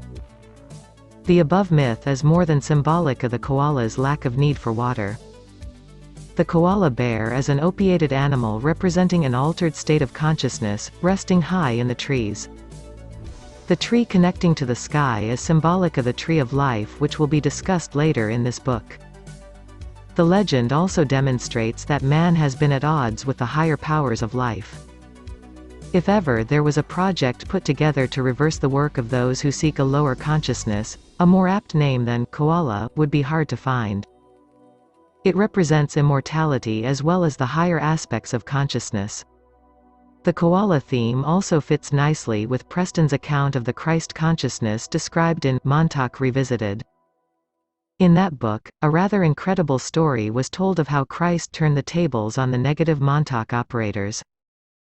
So, for now, until we have a better story or more information, we will accept the name koala as the code name for those trying to get us back home to the original timeline via the Pleiades, for that is where Project Koala all began. Chapter 34, Myths of the Pleiades. This concludes the account of my personal experiences leading to Preston Nichols. It began many years ago as an adventure in consciousness originally inspired by the secret societies of Germany, the roots of which trace back into antiquity. The traditions of these societies uniformly refer back to Atlantis and their home stars, the Pleiades, although very little has been said publicly. The Pleiades are one of the most striking objects in the night sky. Appearing as 7 stars to those with good eyesight or as 6 stars to others, there are actually over 250 stars in the Pleiades constellation, and they all are closely linked in their orbits. In other words, they don't move around much with respect to each other. Almost all the mythologies on Earth, if not every one, have mentioned the Pleiades in their oral or written traditions and consider it to be either sacred or the source from which life sprouted. 7 chambers in the Great Pyramid were built to commemorate these 7 stars. The Arabs and Berbers believed them to be the seat of immortality, while the Dayaks of Borneo thought them to be the central point of the universe. South American legends indicate the Pleiades were inhabited by gods who visited the Earth. The Mayans believed themselves to be the children of the Pleiades. In the following chapters, I have taken what mythological information is generally available on the Pleiades, dusted it off, and put it on the shelf for easy viewing and comprehension. It is also written in the context of the information in this book with additional commentaries that I feel are appropriate. I will be referring primarily to the Greek and Roman versions as the literature is more abundant regarding these traditions. We will begin with the creation of the universe and then trace the ancestral line, in terms of mythology, that resulted in the creation of the Pleiades. In the beginning was the void, or chaos, and out of this void arose the creative or generative principle known as Mother Earth or Gaia. As she slept, she gave birth to a son named Uranus, the Greek equivalent of the Hebrew Metatron. Looking at her with fondness, he showered fertile rain upon her secret clefts, and she responded by manifesting nature, the birds, trees, flowers and beasts. Together, they had many children, but the 12 who were most powerful were known as the Titans. 6 were male and 6 were female. Uranus had tremendous creative powers, including the creation of the electron. Astrology tells us that he possesses all the secrets of electromagnetism. His creations were more powerful than himself, which was symbolized by his children's rebellion and castration of him. This parallels the fall of Lucifer in the Bible, as Saturn or Satan was the ringleader of the Titans. Saturn was known by the Greeks as Kronos, corresponding to Melchizedek in the Hebrew tradition, which means time. Kronos devoured his children so he would not suffer the same fate as his father. This not only symbolized the creation of a timeline but illustrated the fact that time consumes all those who dare to live in this universe. His symbol was the sickle, which he had obtained from his mother and used to castrate his father. Saturn or Kronos has also been portrayed as the Grim Reaper. Saturn had a brother, Oceanus, who is the divine personification of the element water. He surrounds the Earth like an immense river where everything is created and eventually returns to die. This analogy is symbolic of a Taurus, see glossary, or the Van Allen belt, which are said to house the Akashic records. He fertilizes the Earth through rivers and water. Oceanus had a spouse named Tethys who was the eternal mother of springs. Together, they gave birth to the Oceanids, a multitude of nymphs who lived at the bottom of the sea. One of the more prominent nymphs was Clymene, and she married the Titan Iapetus, another brother of Cronos. Together they fathered Prometheus and his brother, Atlas, who would father the Pleiades. In the meantime, Cronos had been consuming his children for fear they would dethrone him as he did his own father, Uranus. Instead, his Titan wife Rhea tricked him when he was about to eat his youngest child, Zeus. She substituted a stone for the child. Zeus overthrew his father and became the most powerful of the gods. Although Cronos himself had subverted the original timeline to some degree, his reign was far closer to that of creation than the reign of Zeus. The stone fed to Cronos illuminated him. In mythology, stones signified a repository of knowledge or a series of actions. Today, this would be regarded as the programming aspects of crystals. After all, chronometers are crystal-based. After he was overthrown and assimilated the knowledge of the crystal, Cronos repented. While Zeus would become known as Jupiter or Jehovah, he would unleash a reign of terror as never before experienced by mankind. Cronos made his way to Italy where he would become known as Saturn and gave man agriculture. In this manner, he became identified with the harvest and grim reaper as well as the natural cycles of life. He was foreboding in some respects but was a friend to mankind and was always very fair. Zeus was much more fickle in his relationships with humans and was often rapacious in his behavior. During the overthrow of Cronos, Atlas and his father Iapetus had fought against Zeus. They were among the first generation of gods and were loyal to Cronos. When Zeus won domination, he banished Iapetus to Tartarus and condemned Atlas to bear the sky on his shoulders. Atlas thus became the personification of the geometric matrix that underlies all of creation. As he was bearing the sky, of which his grandfather Uranus was the personification, he was actually upholding or maintaining responsibility for the original timeline. In practical terms, this was a huge burden as the timeline had been sufficiently altered. He was thus subsequently symbolized as holding up the earth. Eventually, Atlas was turned to stone when Perseus showed him the head of Medusa. Atlas was not really a human, but he had human aspects. His turning to stone symbolized the complete fall of man into a frozen three-dimensional state and an artificial earth grid matrix. The other side of the coin was that the stone became a symbol for the crystalline body of knowledge that Atlas had experienced. This arcane knowledge became the rallying point for the civilization of Atlantis, which began in part as a rebellion against Zeus or Jehovah. Atlantis was named after the Greek god Atlas. Atlas fathered the seven Pleiades with Pleione, the daughter of his maternal grandparents, Oceanus and Tethys. Known as the Seven Sisters, the Pleiadians were named Maia, Electra, Taygete, Asterope, Merope, Alcyone, and Solano. After being born, the Pleiades sisters danced in the sky and were very happy. When they felt alone, there was great sadness throughout the universe and the heavens shook. Suitors were called for, but none ever measured up to the free frolicking nature of the Pleiadians. They took up husbands but were never satisfied. The husbands are long gone, but the Pleiades still await, twinkling in the night sky and waiting for the day when their romantic partners will make them happy once again. As nymphs, the Pleiadian sisters were symbols of fertility who loved to play. The root of the name Pleiades means both to play and to sail. May 1st is known as Beltane in the Celtic religion, and this is the first day of the year when the Pleiades appear in the night sky. It is a fertility holiday and is popularly known today as May Day. The Pleiades set at the end of November. These dates also coincide with the sailing season in the Mediterranean. The Greeks recognized this period as a time of cultural fertility as well. They would sail, explore and conduct commerce. The disappearance of the Pleiades in November signals the beginning of heavy weather which ends the sailing period. One of the suitors of the Pleiades was Orion, who was a beautiful giant hunter.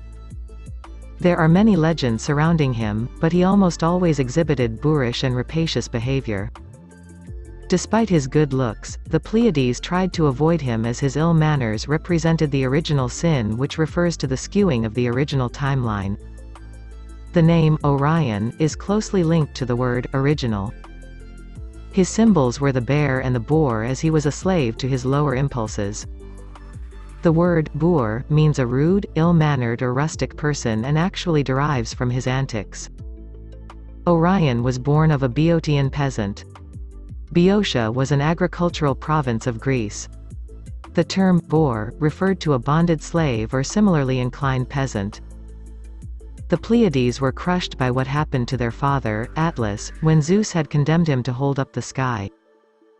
They were further disenchanted when Perseus, the son of Zeus, turned him to stone with the head of Medusa. Medusa was the symbol of rising Kundalini to the point where it became a hideous truth.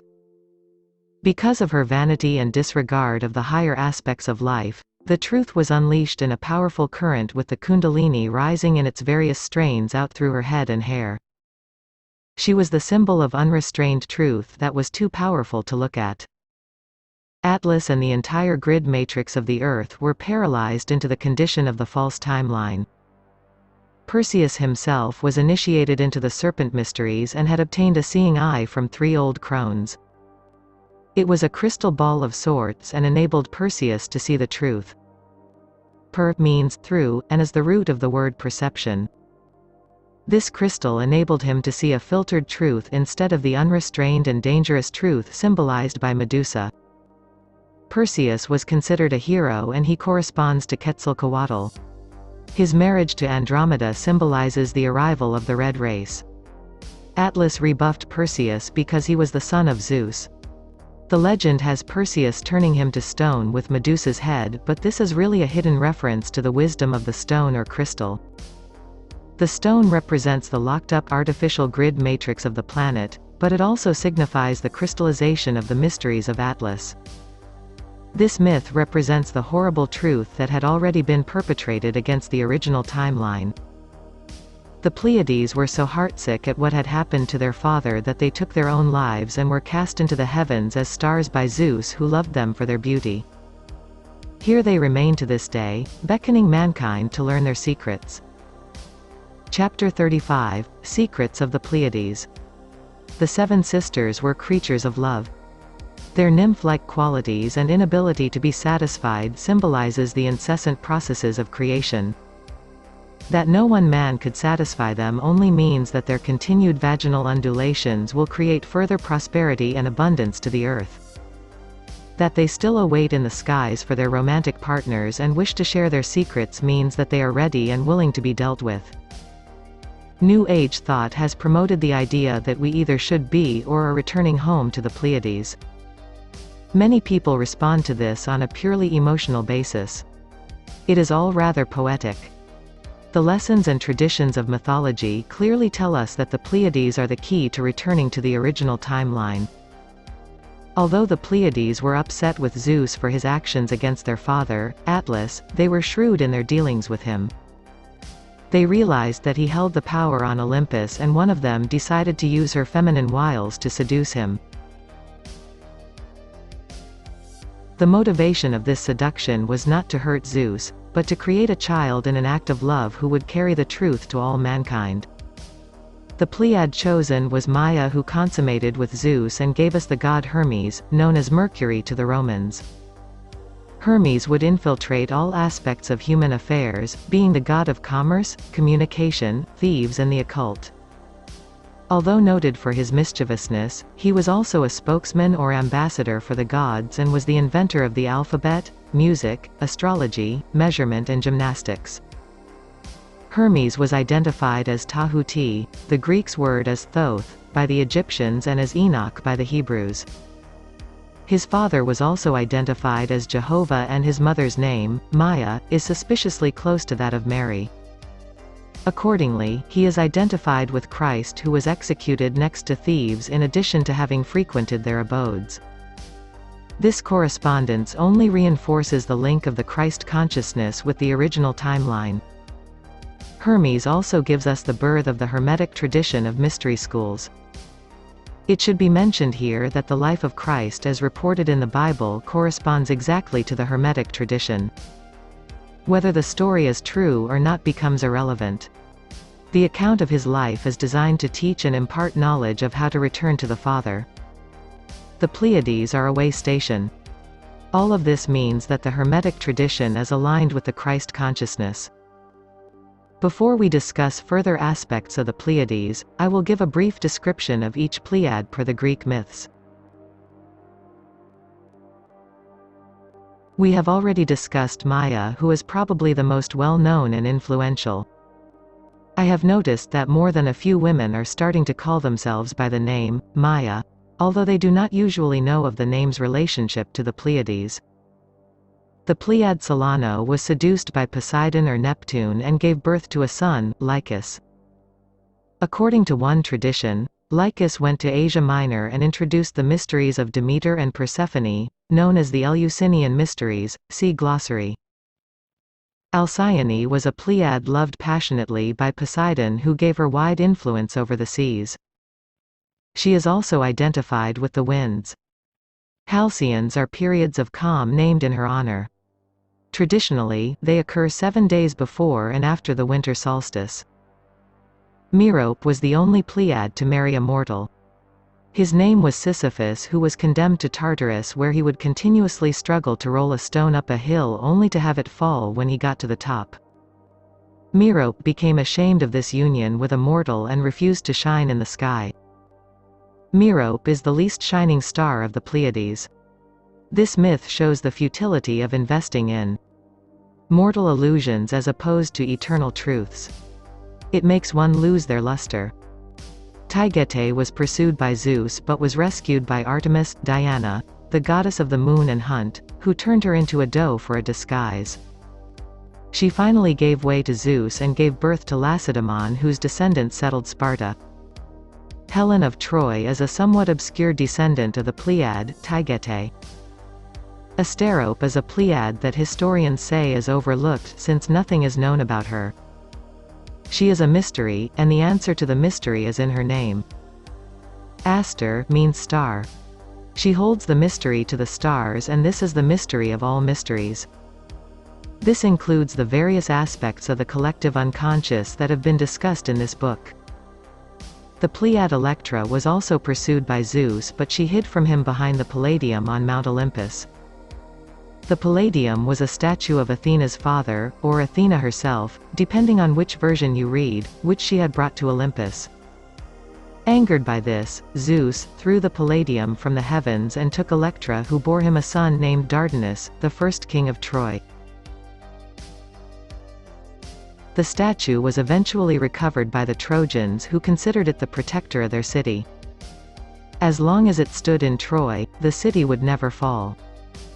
Preciously valued by the Trojans, the Palladium was kept in the temple of Athena.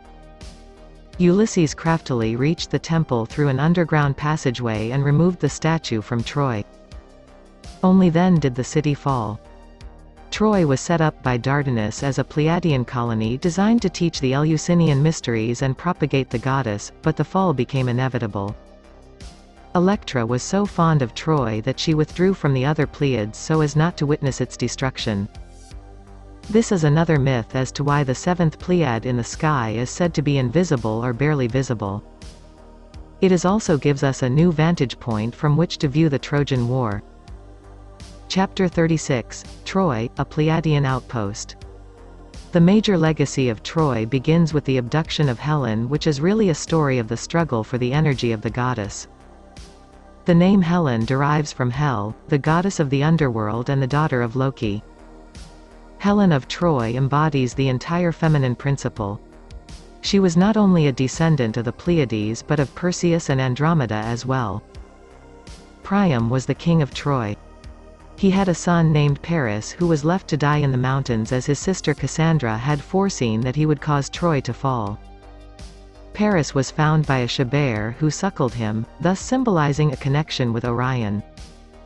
Paris grew up away from the Trojans who presumed him dead. He worked on a cattle ranch and loved to pit one bull against another and watch them fight. He was extremely strong, considerate and most of all, fair. The word Paris derives from the root par, which means even or fair. The gods took special notice of Paris because of his ability to be fair, and they respected him for this quality. At the wedding of Achilles' mother, Thetis, all the gods were invited except for Eris, Discord, who got her revenge by casting a golden apple amongst the guests. Inscribed upon it were the words, "For the most beautiful." The goddesses Athena, Hera and Aphrodite all claimed this distinction, so Zeus deemed that Paris would make the decision due to his fairness. The word apple derives from a fall, which means to fall. This apple represents the fall from the original timeline just as it did in the story of the Garden of Eden. It is also ironic that the legend of Isaac Newton seeing an apple fall, inspired the laws of Newtonian physics. The apple of discord did its trick, for Paris was overtaken by the power of Aphrodite and he selected her as the most beautiful of the three goddesses. His decision cost the support of Athena, wisdom, and Hera, conscientiousness and the hearth, who would support the Greeks in the Trojan War. Paris seduced Helen, who was an exceedingly willing partner, and took her to Egypt, where historical monuments to her can still be seen to this day. The trip to Egypt symbolizes the shift of power of the Egyptian goddess Isis from Greece to Troy. Egypt was the source of esoteric power which the Greeks had been tapping for centuries. An interesting ritual took place even before Helen departed for Troy. Many Greek heroes had sought her hand before she finally chose Menelaus of Sparta. All her suitors had made a pact that they would support whomever she chose. This agreement was sealed through the sacrifice of a horse. The ritual included the Greek heroes dismembering the limbs of the horse and immersing themselves in its blood. The horse was sacred to Mars, the Roman god of war. The Greek god of war was Ares, and he got short shrift from the Greeks, who portrayed him as slovenly, crude and generally a loser. The Romans and Trojans exalted him. The horse is significant for two reasons. First, its image was used to destroy Troy in the form of the famous Trojan horse. Second, a horse in a ruined city in the year 6037 AD was a focal point in the Montauk Project. People involved in the project claimed they were sent to the future where they saw a horse on a pedestal that contained some sort of technology. The obvious correlation here is that the Trojan horse involved time manipulation, and there is some information to back this up. Asterisk etymologists are uncertain about the origin of the word horse. It is really no mystery. The root hor means time, as is seen in the word horology, which is the science of time measurement. It is also the root for the Egyptian god Horus, who manifests as Montu, the bull god of war. The correspondence between Montu and Montauk is fully discussed in The Pyramids of Montauk. The root hor also is the derivation of the word Hor, which refers to the mother goddess Babylon, identified as Kali or as the Whore of Babylon in the Bible. She is feared because of her insurmountable powers and potential to devour. There is a book written in Portuguese entitled The Trojan Horse, which is about a time travel project in Jerusalem. Unfortunately, no translation is available at this writing. At this point, I want to refer back to my friend Maya, who offered me information on Project Koala. Her Pleiadian name takes on a more obvious meaning now, and include what she said in her very first letter to me. At the time, members of her mystery school were on a project in Greece and Turkey, where Troy was located, where they were opening old rhombic portals. This what she had to say after reading The Montauk Project. Certainly I have experienced the Golden Horse. Thoth tells me that the horse is a time marker placed in a dead zone where several time waves intersect. He tells me that the Capricorns, those time travelers from the age of Capricorn, I have known about the Capricorns for at least 15 years, have placed these markers in dead zones. They are energetic devices containing incredible energy fields, allowing those whose spiritual force is attuned to the Metatronic or whole light spiral, to enter the marker. Thoth says they are likened to chess pieces in that they contain the moves, the codes of game playing, in the universal continuum. If we refer to mythology, we can only speculate on what happened at Troy, but we know that something happened that destroyed a great empire that taught the mysteries. The false timeline carried on. Chapter 37, All roads lead to Rome. After the fall of Troy, the Pleiades were not to be outdone. Electra had receded in the skies, but the Pleiad Maya came forward once again and took up roots in the Italian peninsula, where she married Faunus, who was known as Pan to the Greeks. The fact that she chose a horned god was very significant.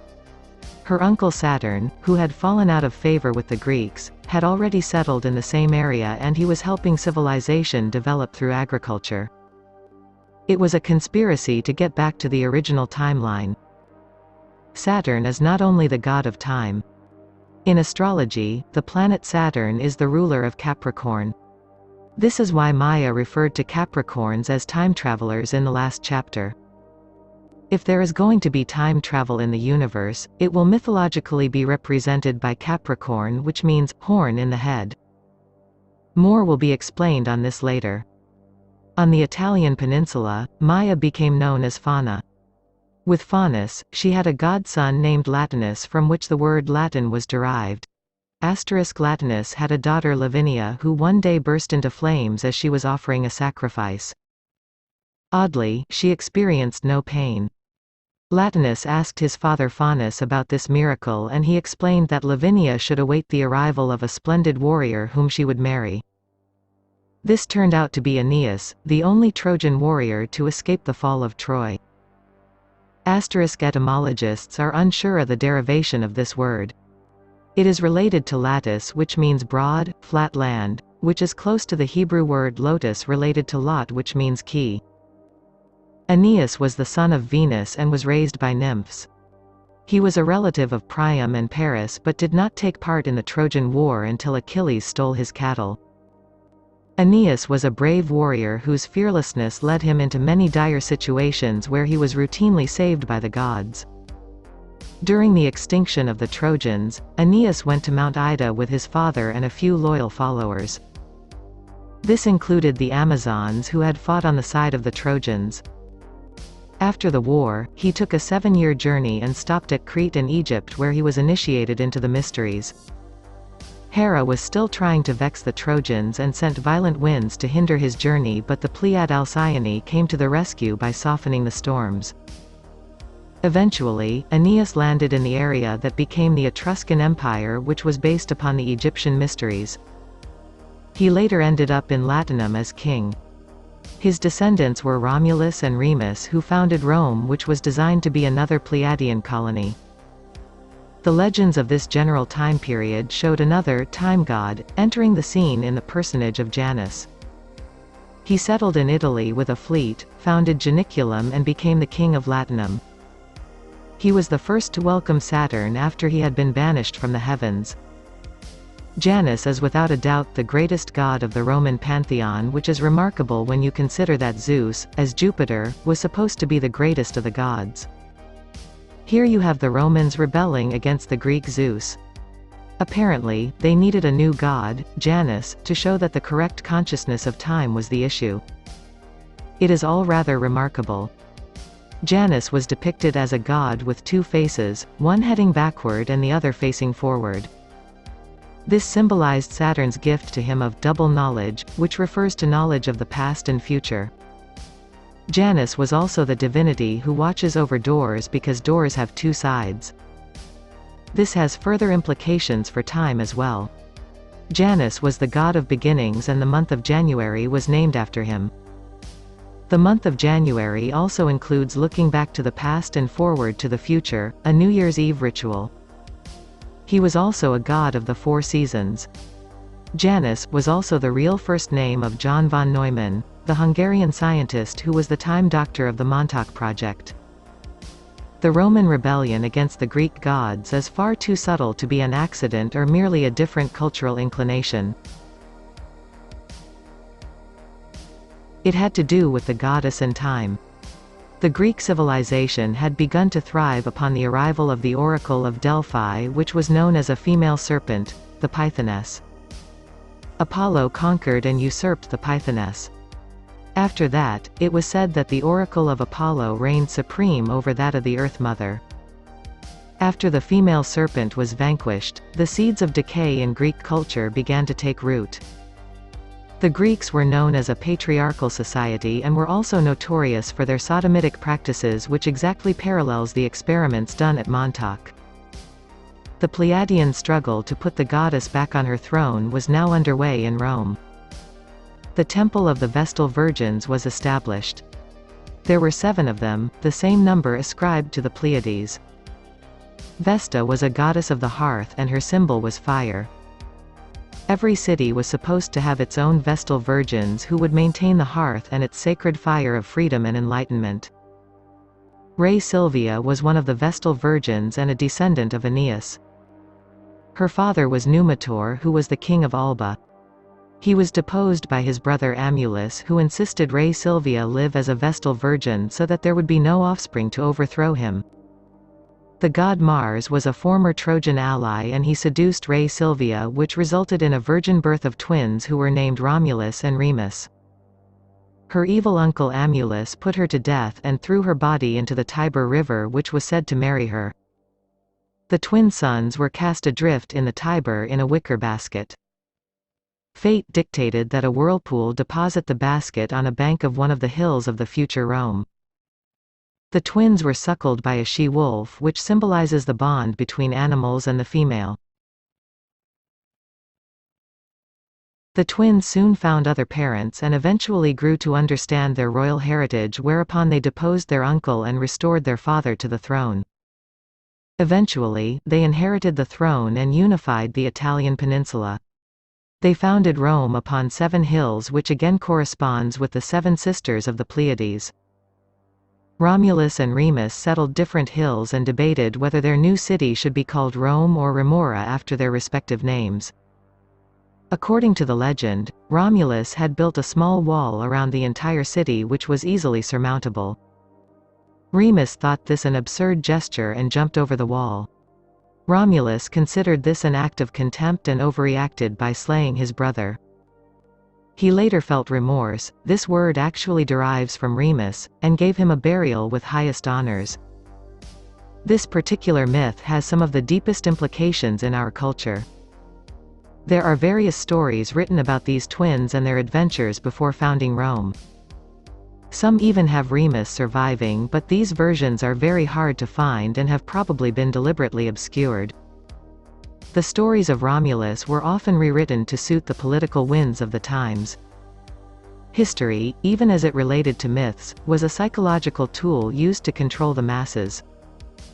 The fact that these twins were of a magical birth by the god Mars brings to light the colonization of Earth by Mars as is described in Pyramids of Montauk. The role of the Pleiades as has been brought out here shows yet another influence. Perhaps more importantly, the most important aspect of this myth is the death of Remus. Romulus went on to rule for a long time even though he had done wrong and knew he was guilty. Their quarrel was all over property boundaries, which is a patriarchal way of looking at things. Remus saw the futility of boundaries and was thus representing the feminine side. Romulus slaying his brother was an act of vanquishing the feminine. That he ruled for a long time has its own implications. The writings about Remus surviving were buried, as was his personage and namesake. It finally emerged in America with the legends of Uncle Remus, a kindly old Negro who was completely non-threatening. He and his namesake were only suitable for bedtime stories. Of course, this was a contemptuous positioning of the black race with the feminine energy.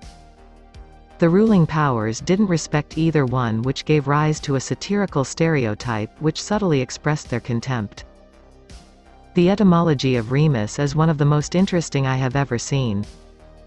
Practically all words in English that begin with rem derive from this myth. Remove, remiss and remnant are a few. The word remit means to send back, but it derives from remitter, to forgive sin. The word remedy means to heal.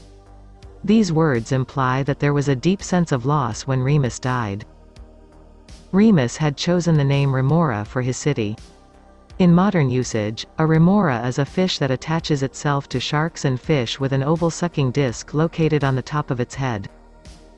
They are known to cling for a long time.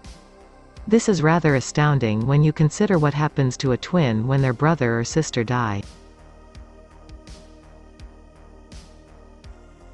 The spirit lingers, and this is quite noticeable, especially when the twin dies at birth or in the womb. Such survivors are often haunted by this discarnate being, like a remora. A further irony can be seen if you reverse the word Remus.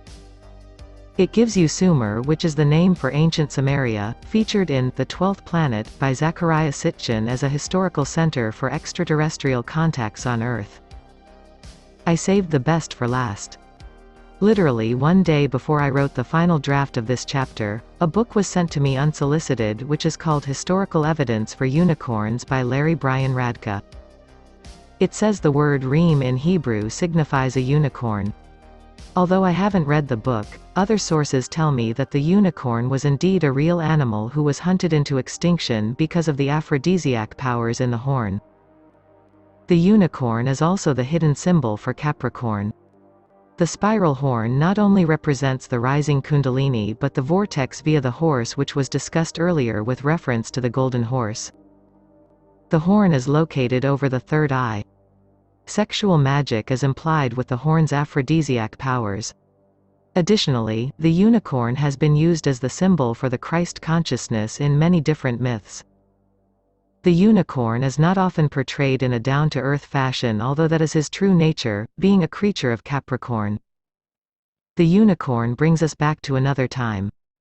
Perhaps they are not extinct. Maybe someone has been hiding them and waiting for the right time for them to emerge. In any case, the genetic blueprint for the unicorn still exists in the collective unconscious. It is quite evident from all the myths of ancient Rome that someone knew about the original timeline. At least, the collective unconscious hadn't forgotten about it. Rome was designed to be a balanced city on 7 hills.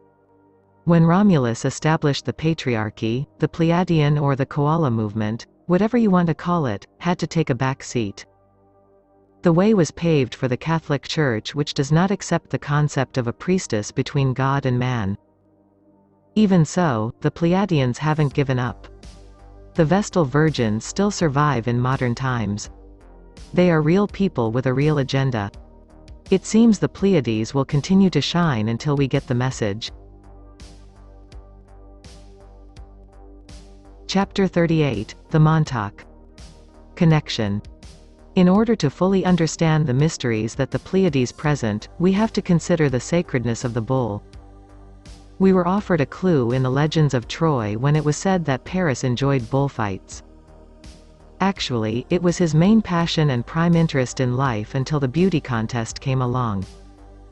Aeneas not only went to Egypt for initiation, but he stopped by Crete too, the home of the Minotaur and the Minoan civilization. The bull was once recognized as a sacred Pleiadian symbol. There are plenty of ancient artifacts, including coins and statues, which link the idea of a sacred bull to the Pleiades. This should not surprise astrologers, as the Sun is in the constellation of Taurus when the Pleiades first appear in the sky on May 1st. According to the precession of the equinoxes, the Earth was under the influence of Taurus between 4000 BC and 2000 BC, which gave rise to the solar bull god Mithras and the Minoan civilization of Greece. This was also the period when the legend of the Minotaur arose. The bullfights so popular in Latin countries are a legacy from this ancient period. The Catholic Church, who patterned their religion after that of the worship of Mithras, still labels their highest edict a papal bull, which is also the derivation of the slang word bullshit. The Masons regard the Pleiades to be sacred and placed these 7 stars at the upper end of their sacred ladder. In fact, it has been suggested that the origins of Freemasonry lie in the constellation Taurus. Their T-square is the same as the Egyptian Tau cross, which is thought to have been derived from the face of a bull. Tau is taken from the name Taurus and means bull. The Tau cross is simply a T. It is a symbol of Hermes or Mercury, from which the name Tahuti, or Thoth, derives. The T is meant to signify androgyny. The T is seen as the head of the bull pulling down the crossbar and giving us that traditional cross, sacred to Christianity and many other religions. The bull pulling down the crossbar symbolizes the division into 2 sexes from an androgynous state. This is the advent of fertility and is the meaning of the bull's virility. The Tau also signifies creative spirit. According to Egyptian tradition, Taurus the bull was the son of Babylon or Isis, or Maya, the Pleiad. As a constellation in the night sky, Taurus was known as the Great City of God, the mother of revelations and the interpreter of the divine voice. There is also another Egyptian goddess whose etymology is suspiciously close to that of Taurus the bull. It is Tort, the primeval mother goddess worshipped in ancient Egypt as a pregnant hippo or beast of the waters, of space. She was known as the Mother of Revolutions because her constellation rotated around the heavens. She embodied the idea of time, repetition, cyclic return, and light in night. The above reveals an obvious link to the word tarot, which means wheel and is said to be the book of secret revolutions of the stars and cosmic time cycles.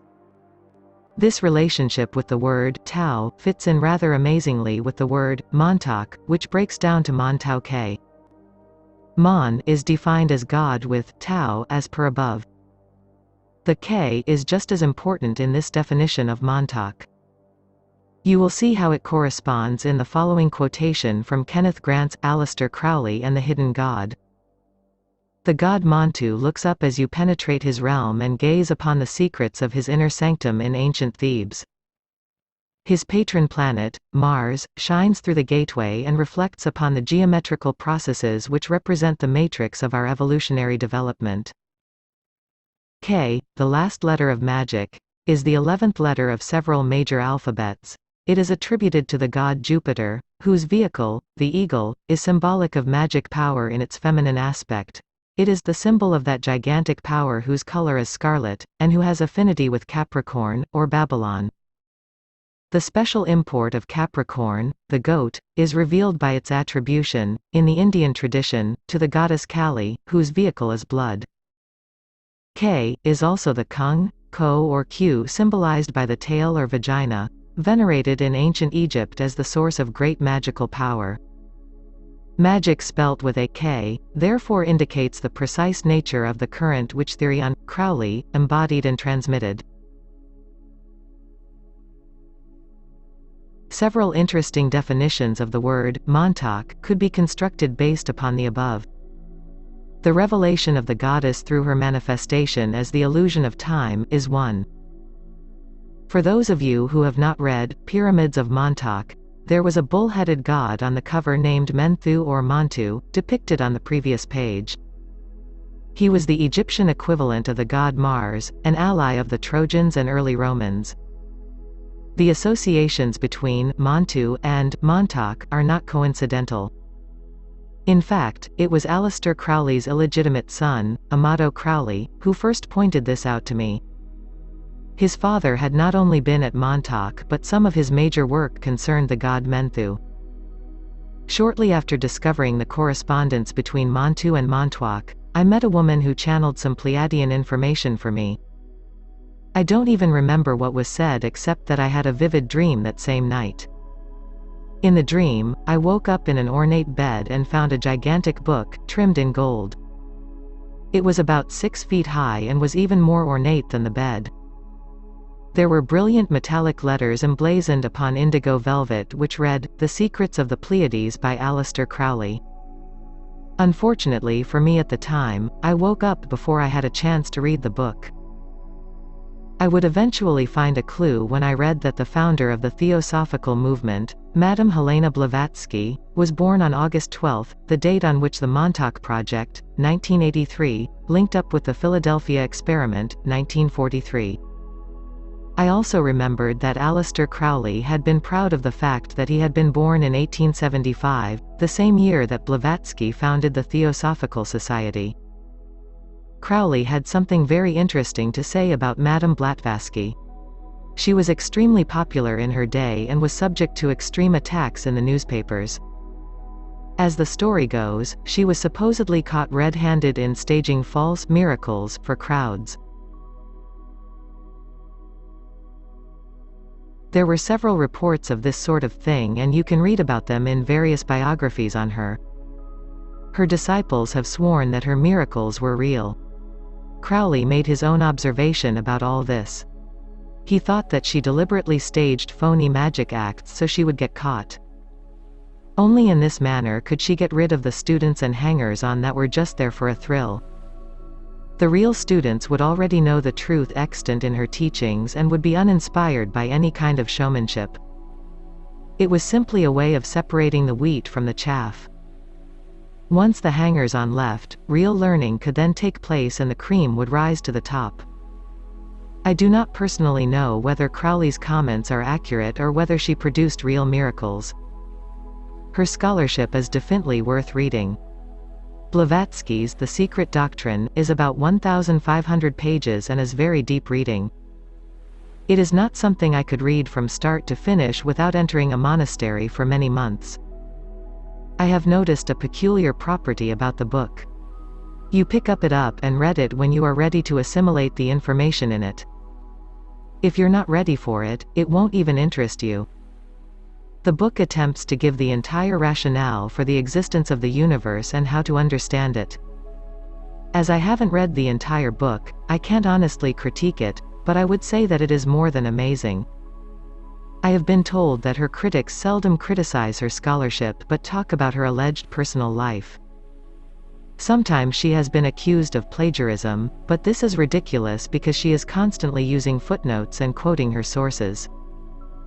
The Secret Doctrine had some very interesting things to say about the Pleiades, beginning on page 619 of Volume 2.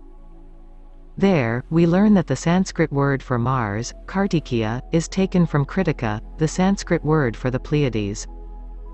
This same page gives the account of a Dr. Keneally who indicates that Mars was the most secretive and mysterious of all religious and astronomical symbols. The 6 viewable Pleiadian sisters, along with the invisible 7th, were needed to complete the initiation into this mystery of all mysteries. We will examine this mystery in the next chapter. Chapter 39, The Pleiades Revealed. The most important aspect of the Pleiades as revealed in the mythology and esoteric information herein is the story of the Pleiad Maya being the mother of Hermes and the Hermetic tradition. This is reflected in the fact that the Pleiades are referred to as the 7 sisters. There are obviously more than 7 stars in the constellation, but the mythographers went out of their way to let us know there were 7, even explaining that one had receded over the Trojan War.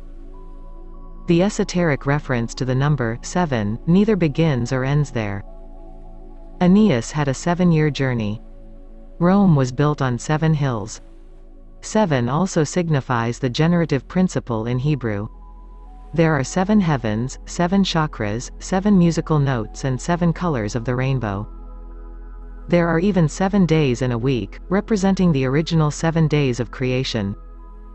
Not only does the word Babylon have 7 letters, the Babylon working was based upon a 7-pointed geometric glyph known as the Star of Babylon. It may amuse you to know that the World Oil Cartel consists of 7 major companies who are referred to as the 7 Sisters. The entire meaning of 7 has to do with what are called the septenary, sept equals 7, influences of creation. Before we can fully appreciate the full import of 7, we have to refer back to what I said earlier about the Garden of Eden being guarded by cherubs and a flaming sword. I will now give you the exact quotation from Genesis chapter 3 verse 24. So he drove out the man, and he placed at the east of the Garden of Eden cherubims, and a flaming sword which turned every way, to keep the way of the tree of life.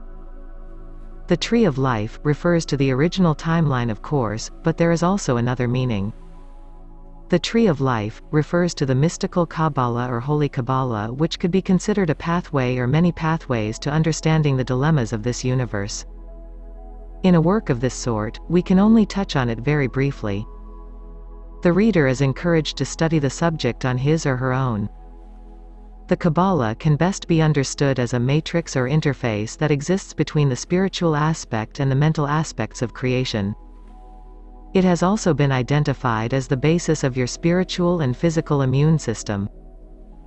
What we are concerned with for our purposes, are the 10 fundamental emanation points of creation that are represented as spheres or sephiroth. These spheres are a repeating pattern that can be found in nature. The first 3, however, are separated from the other 7. The first 3 spheres are referred to as the supernals, as they are above our ordinary plane of consciousness. These 3 supernals have Hebrew designations of Kether, Chakma, and Binah. Kether, identified in the Orient as the mysterious Tao, represents the divine source from which all things flow. Chakma is the positive or male principle, Uranus or Metatron, while Binah is the negative or female principle, Gaia or Mary. As Kether compares to the Tao, Chakma and Binah represent Yang and Yin respectively. These primary forces ignite all of creation. The concept of the sacred 7 has to do with the different emanations or sephiroth that form the rest of creation, what we know as the universe. These are the 7 fundamental reference points of creation that correspond with the 7 chakras. If you study books on the Kabbalah and the chakras, you will penetrate the unseen aspects of existence and see these 7s repeating. It is simply a matter of how the universe is constructed. This is the mystery of the 7s. Obviously, the above is a detailed study. In this regard, this book can only be an introduction to these mysteries or a refamiliarization for some. For those who want to pursue this study further, The Secret Doctrine, by Blavatsky will enhance your understanding of these matters considerably. In Aryan mythology, the 7 Pleiades were the nurses of Mars, the war god, who is the commander of the celestial armies. The term, celestial armies, refers to the yogis in heaven and the holy sages of the earth. This equates Mars to Michael the Archangel, the celestial warrior who slew the dragon or serpent. This can be explained in simple terms if we realize that the manifest universe is constructed with the Kundalini system. It is not unlike a particular type of software for a computer. We can choose to follow the operating system or not, but it is there. Common Christian think has told us to run from the serpent, but Christ said to be as shrewd as the serpent, but as gentle as the dove. When Michael slays the serpent, it is an analogy for mastering these 7 principles of existence. He is the master of all yogis and sages because he knows what they are teaching. Michael or Mars is an ascended master in this aspect. This analogy of the war in the heavens brings us to Revelation. The hidden aspect or invisibility of the 7th Pleiad represents the 7th seal mentioned in the Book of Revelation, which refers to the undoing of life as we know it.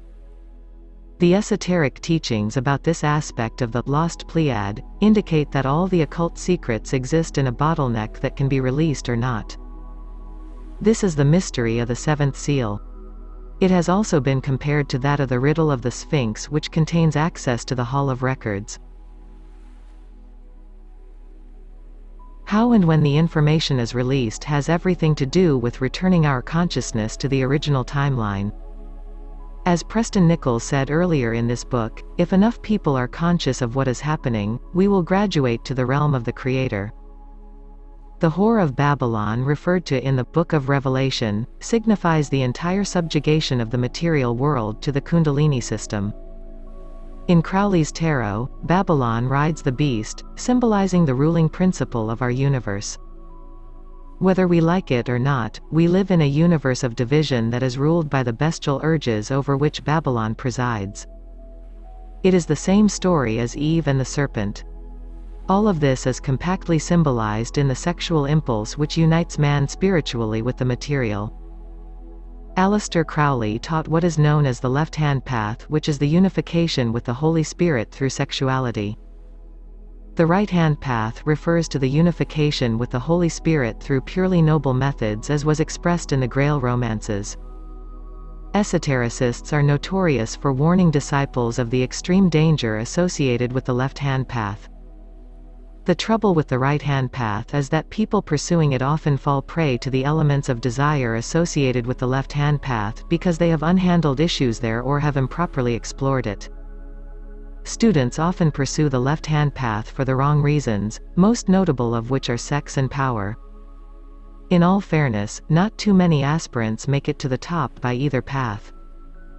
This is why the Buddha taught the middle way. There has to be a balance. Earlier in this book, Preston stated quite clearly that releasing the Kundalini was the way to clear out implants. The Babylon working, as performed by members of the Wilson family, was a grand-scale operation designed to clear out the supreme implant of the universe. It was meant to open up the revelation of the truth and bring the entirety of existence into account. The bottleneck of information I referred to above is critical. The more information that comes out and permeates consciousness, the more things will change. The powers behind the Montauk Project have their own agenda, as Preston previously described. They want to maintain their own position of control. As far as my own personal investigation of these matters, an interesting pattern has revealed itself. As soon as I encountered Preston Nichols' story of Montauk, I began to find correspondences with 666. This included my encounters with Cameron, Amato Crowley and various other factors described in the Montauk books. 666 is the encodement of the physical realm, which is probably best illustrated in the structure of the carbon atom. A single carbon atom contains 6 protons, 6 neutrons and 6 electrons. As all organic life is carbon-based, 666 is considered the encodement for life in the flesh. In esoteric terms, this present work is a graduation to the realm of 777, the code for the spiritual system or connection that lies between organic life and pure spirit. Beyond 777, lies the realm of 888. This is the sacred number for the Christ consciousness.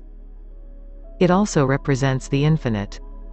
It is not really a realm that you sit around and study, because once you have attained the 888 consciousness, it sends you right through to the original timeline, which is represented as 999, the reversal of 666. When I made a personal decision to dissolve all mechanical conditions of the physical realm, I was seeking the realm of 999, although I had no idea of this particular terminology at that time. That I had some fantastic experiences as a result of the simple maxim, seek and ye shall find. The connection is there for all who want to avail themselves of it.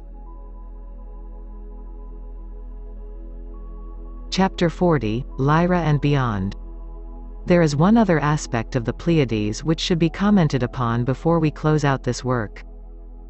In his book, The Masks of God, Creative Mythology, Joseph Campbell brings to light an interesting artifact uncovered from the early Christian era. It is a cylindrical seal which reads Orpheos Bacchikos and has a crucified man with a crescent moon resting atop the cross. Overhead are the 7 stars which Campbell identifies as the Pleiades. He also tells us that the Pleiades were known to antiquity as the lyre of Orpheus. The inscription Orpheos Bacchikos literally means, true man true God. Orpheus was an earlier prototype of Christ that existed in Greek mythology. He was the son of Oeagrus, the king of Thrace, and the muse Calliope. Apollo favored Orpheus and blessed him with many talents. He also gave him a lyre with 7 strings. It was said that Orpheus played the lyre with such melodious and moving tunes that the rivers stopped flowing, trees ceased to rustle and the rocks followed him. He could also tame ferocious beasts. His voice was so gentle and beautiful that he could calm the waves or lull dragons to sleep. Orpheus is also said to have taught the mysteries of Eleusis after his own initiation into the mysteries of Osiris. After participating in the search for the Golden Fleece with the Argonauts, Orpheus married a nymph who was bitten by a serpent and died. Overwhelmed with grief, he sought and gained permission from Zeus to bring her back to Earth from the underworld. Using his lyre, he calmed the wild beasts and furies of Hades, but he was warned not to look at his beloved until he reached the land of the living. Just before he reached the gates of the underworld, he looked back to be sure that his wife was following him. She vanished from his sight and never returned. Upon returning to the living, Orpheus remained faithful to his wife and spurned the love of all other women who tore him limb from limb. This myth follows the pattern of Osiris, who was also torn to pieces. It shows that the love of Orpheus transcended worldly love and that the creatures of earth would ultimately reject him and his principles. The most important part of the myth is his lyre with 7 strings. This illustrates the power of the septenary influence. He could literally control matter and sway the wild beasts. In this respect, the Pleiades are concerned with the realm of consciousness in which the blueprints for creation take place. If we wanted to go and inspect the blueprints for the different aspects of Earth, we are advised to visit the Pleiades. A highly charged form of energy has been found to exist within the Pleiades constellation and is known as the photon belt. As our Sun circles the Pleiades approximately every 24,000 years, we can only wonder what exact effect this photon belt has on our culture or the entities who claim to channel energy from this region. In any event, that location in our galaxy is inundated with light. In practical experience, you might find that the Pleiadians operate something along the lines of holography. This is like the principle by which Nikola Tesla thought out his projects in full detail before he committed them to written blueprints. He was always correct. All of this information, in combination with the mythological aspects related in this book, indicates that Preston Nichols' experience in the Pleiades was not just a dream. Perhaps only time or your own experiences will tell exactly what the truth is. Although the Pleiades have been referred to as a blueprint room, there has been no mention of the architect. Perhaps that is a story for a different time, but we are offered a clue with the lyre of Orpheus. After Orpheus was torn apart and died, Zeus honored the requests of Apollo and the Muses by placing the lyre in the stars in memory of him and his works. Today that constellation is known as Lyra. The archetype of Lyra is discussed in a book entitled The Prism of Lyra. According to this book and different legends, the humanoids that settled the Pleiades, Sirius, and Orion all originated from Lyra. It is thought of as a prism because after the fall from the original timeline, consciousness fragmented from pure light into the 7 rays of light as distinguished in the colors of the rainbow.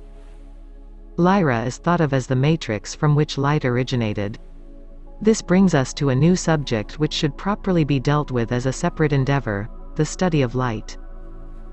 Note: those who want to further study the archetypal implications of Lyra should read The Prism of Lyra, by Lisa Royal and Keith Priest. Epilogue, by Peter Moon. This book began with the personal experiences of Preston Nichols.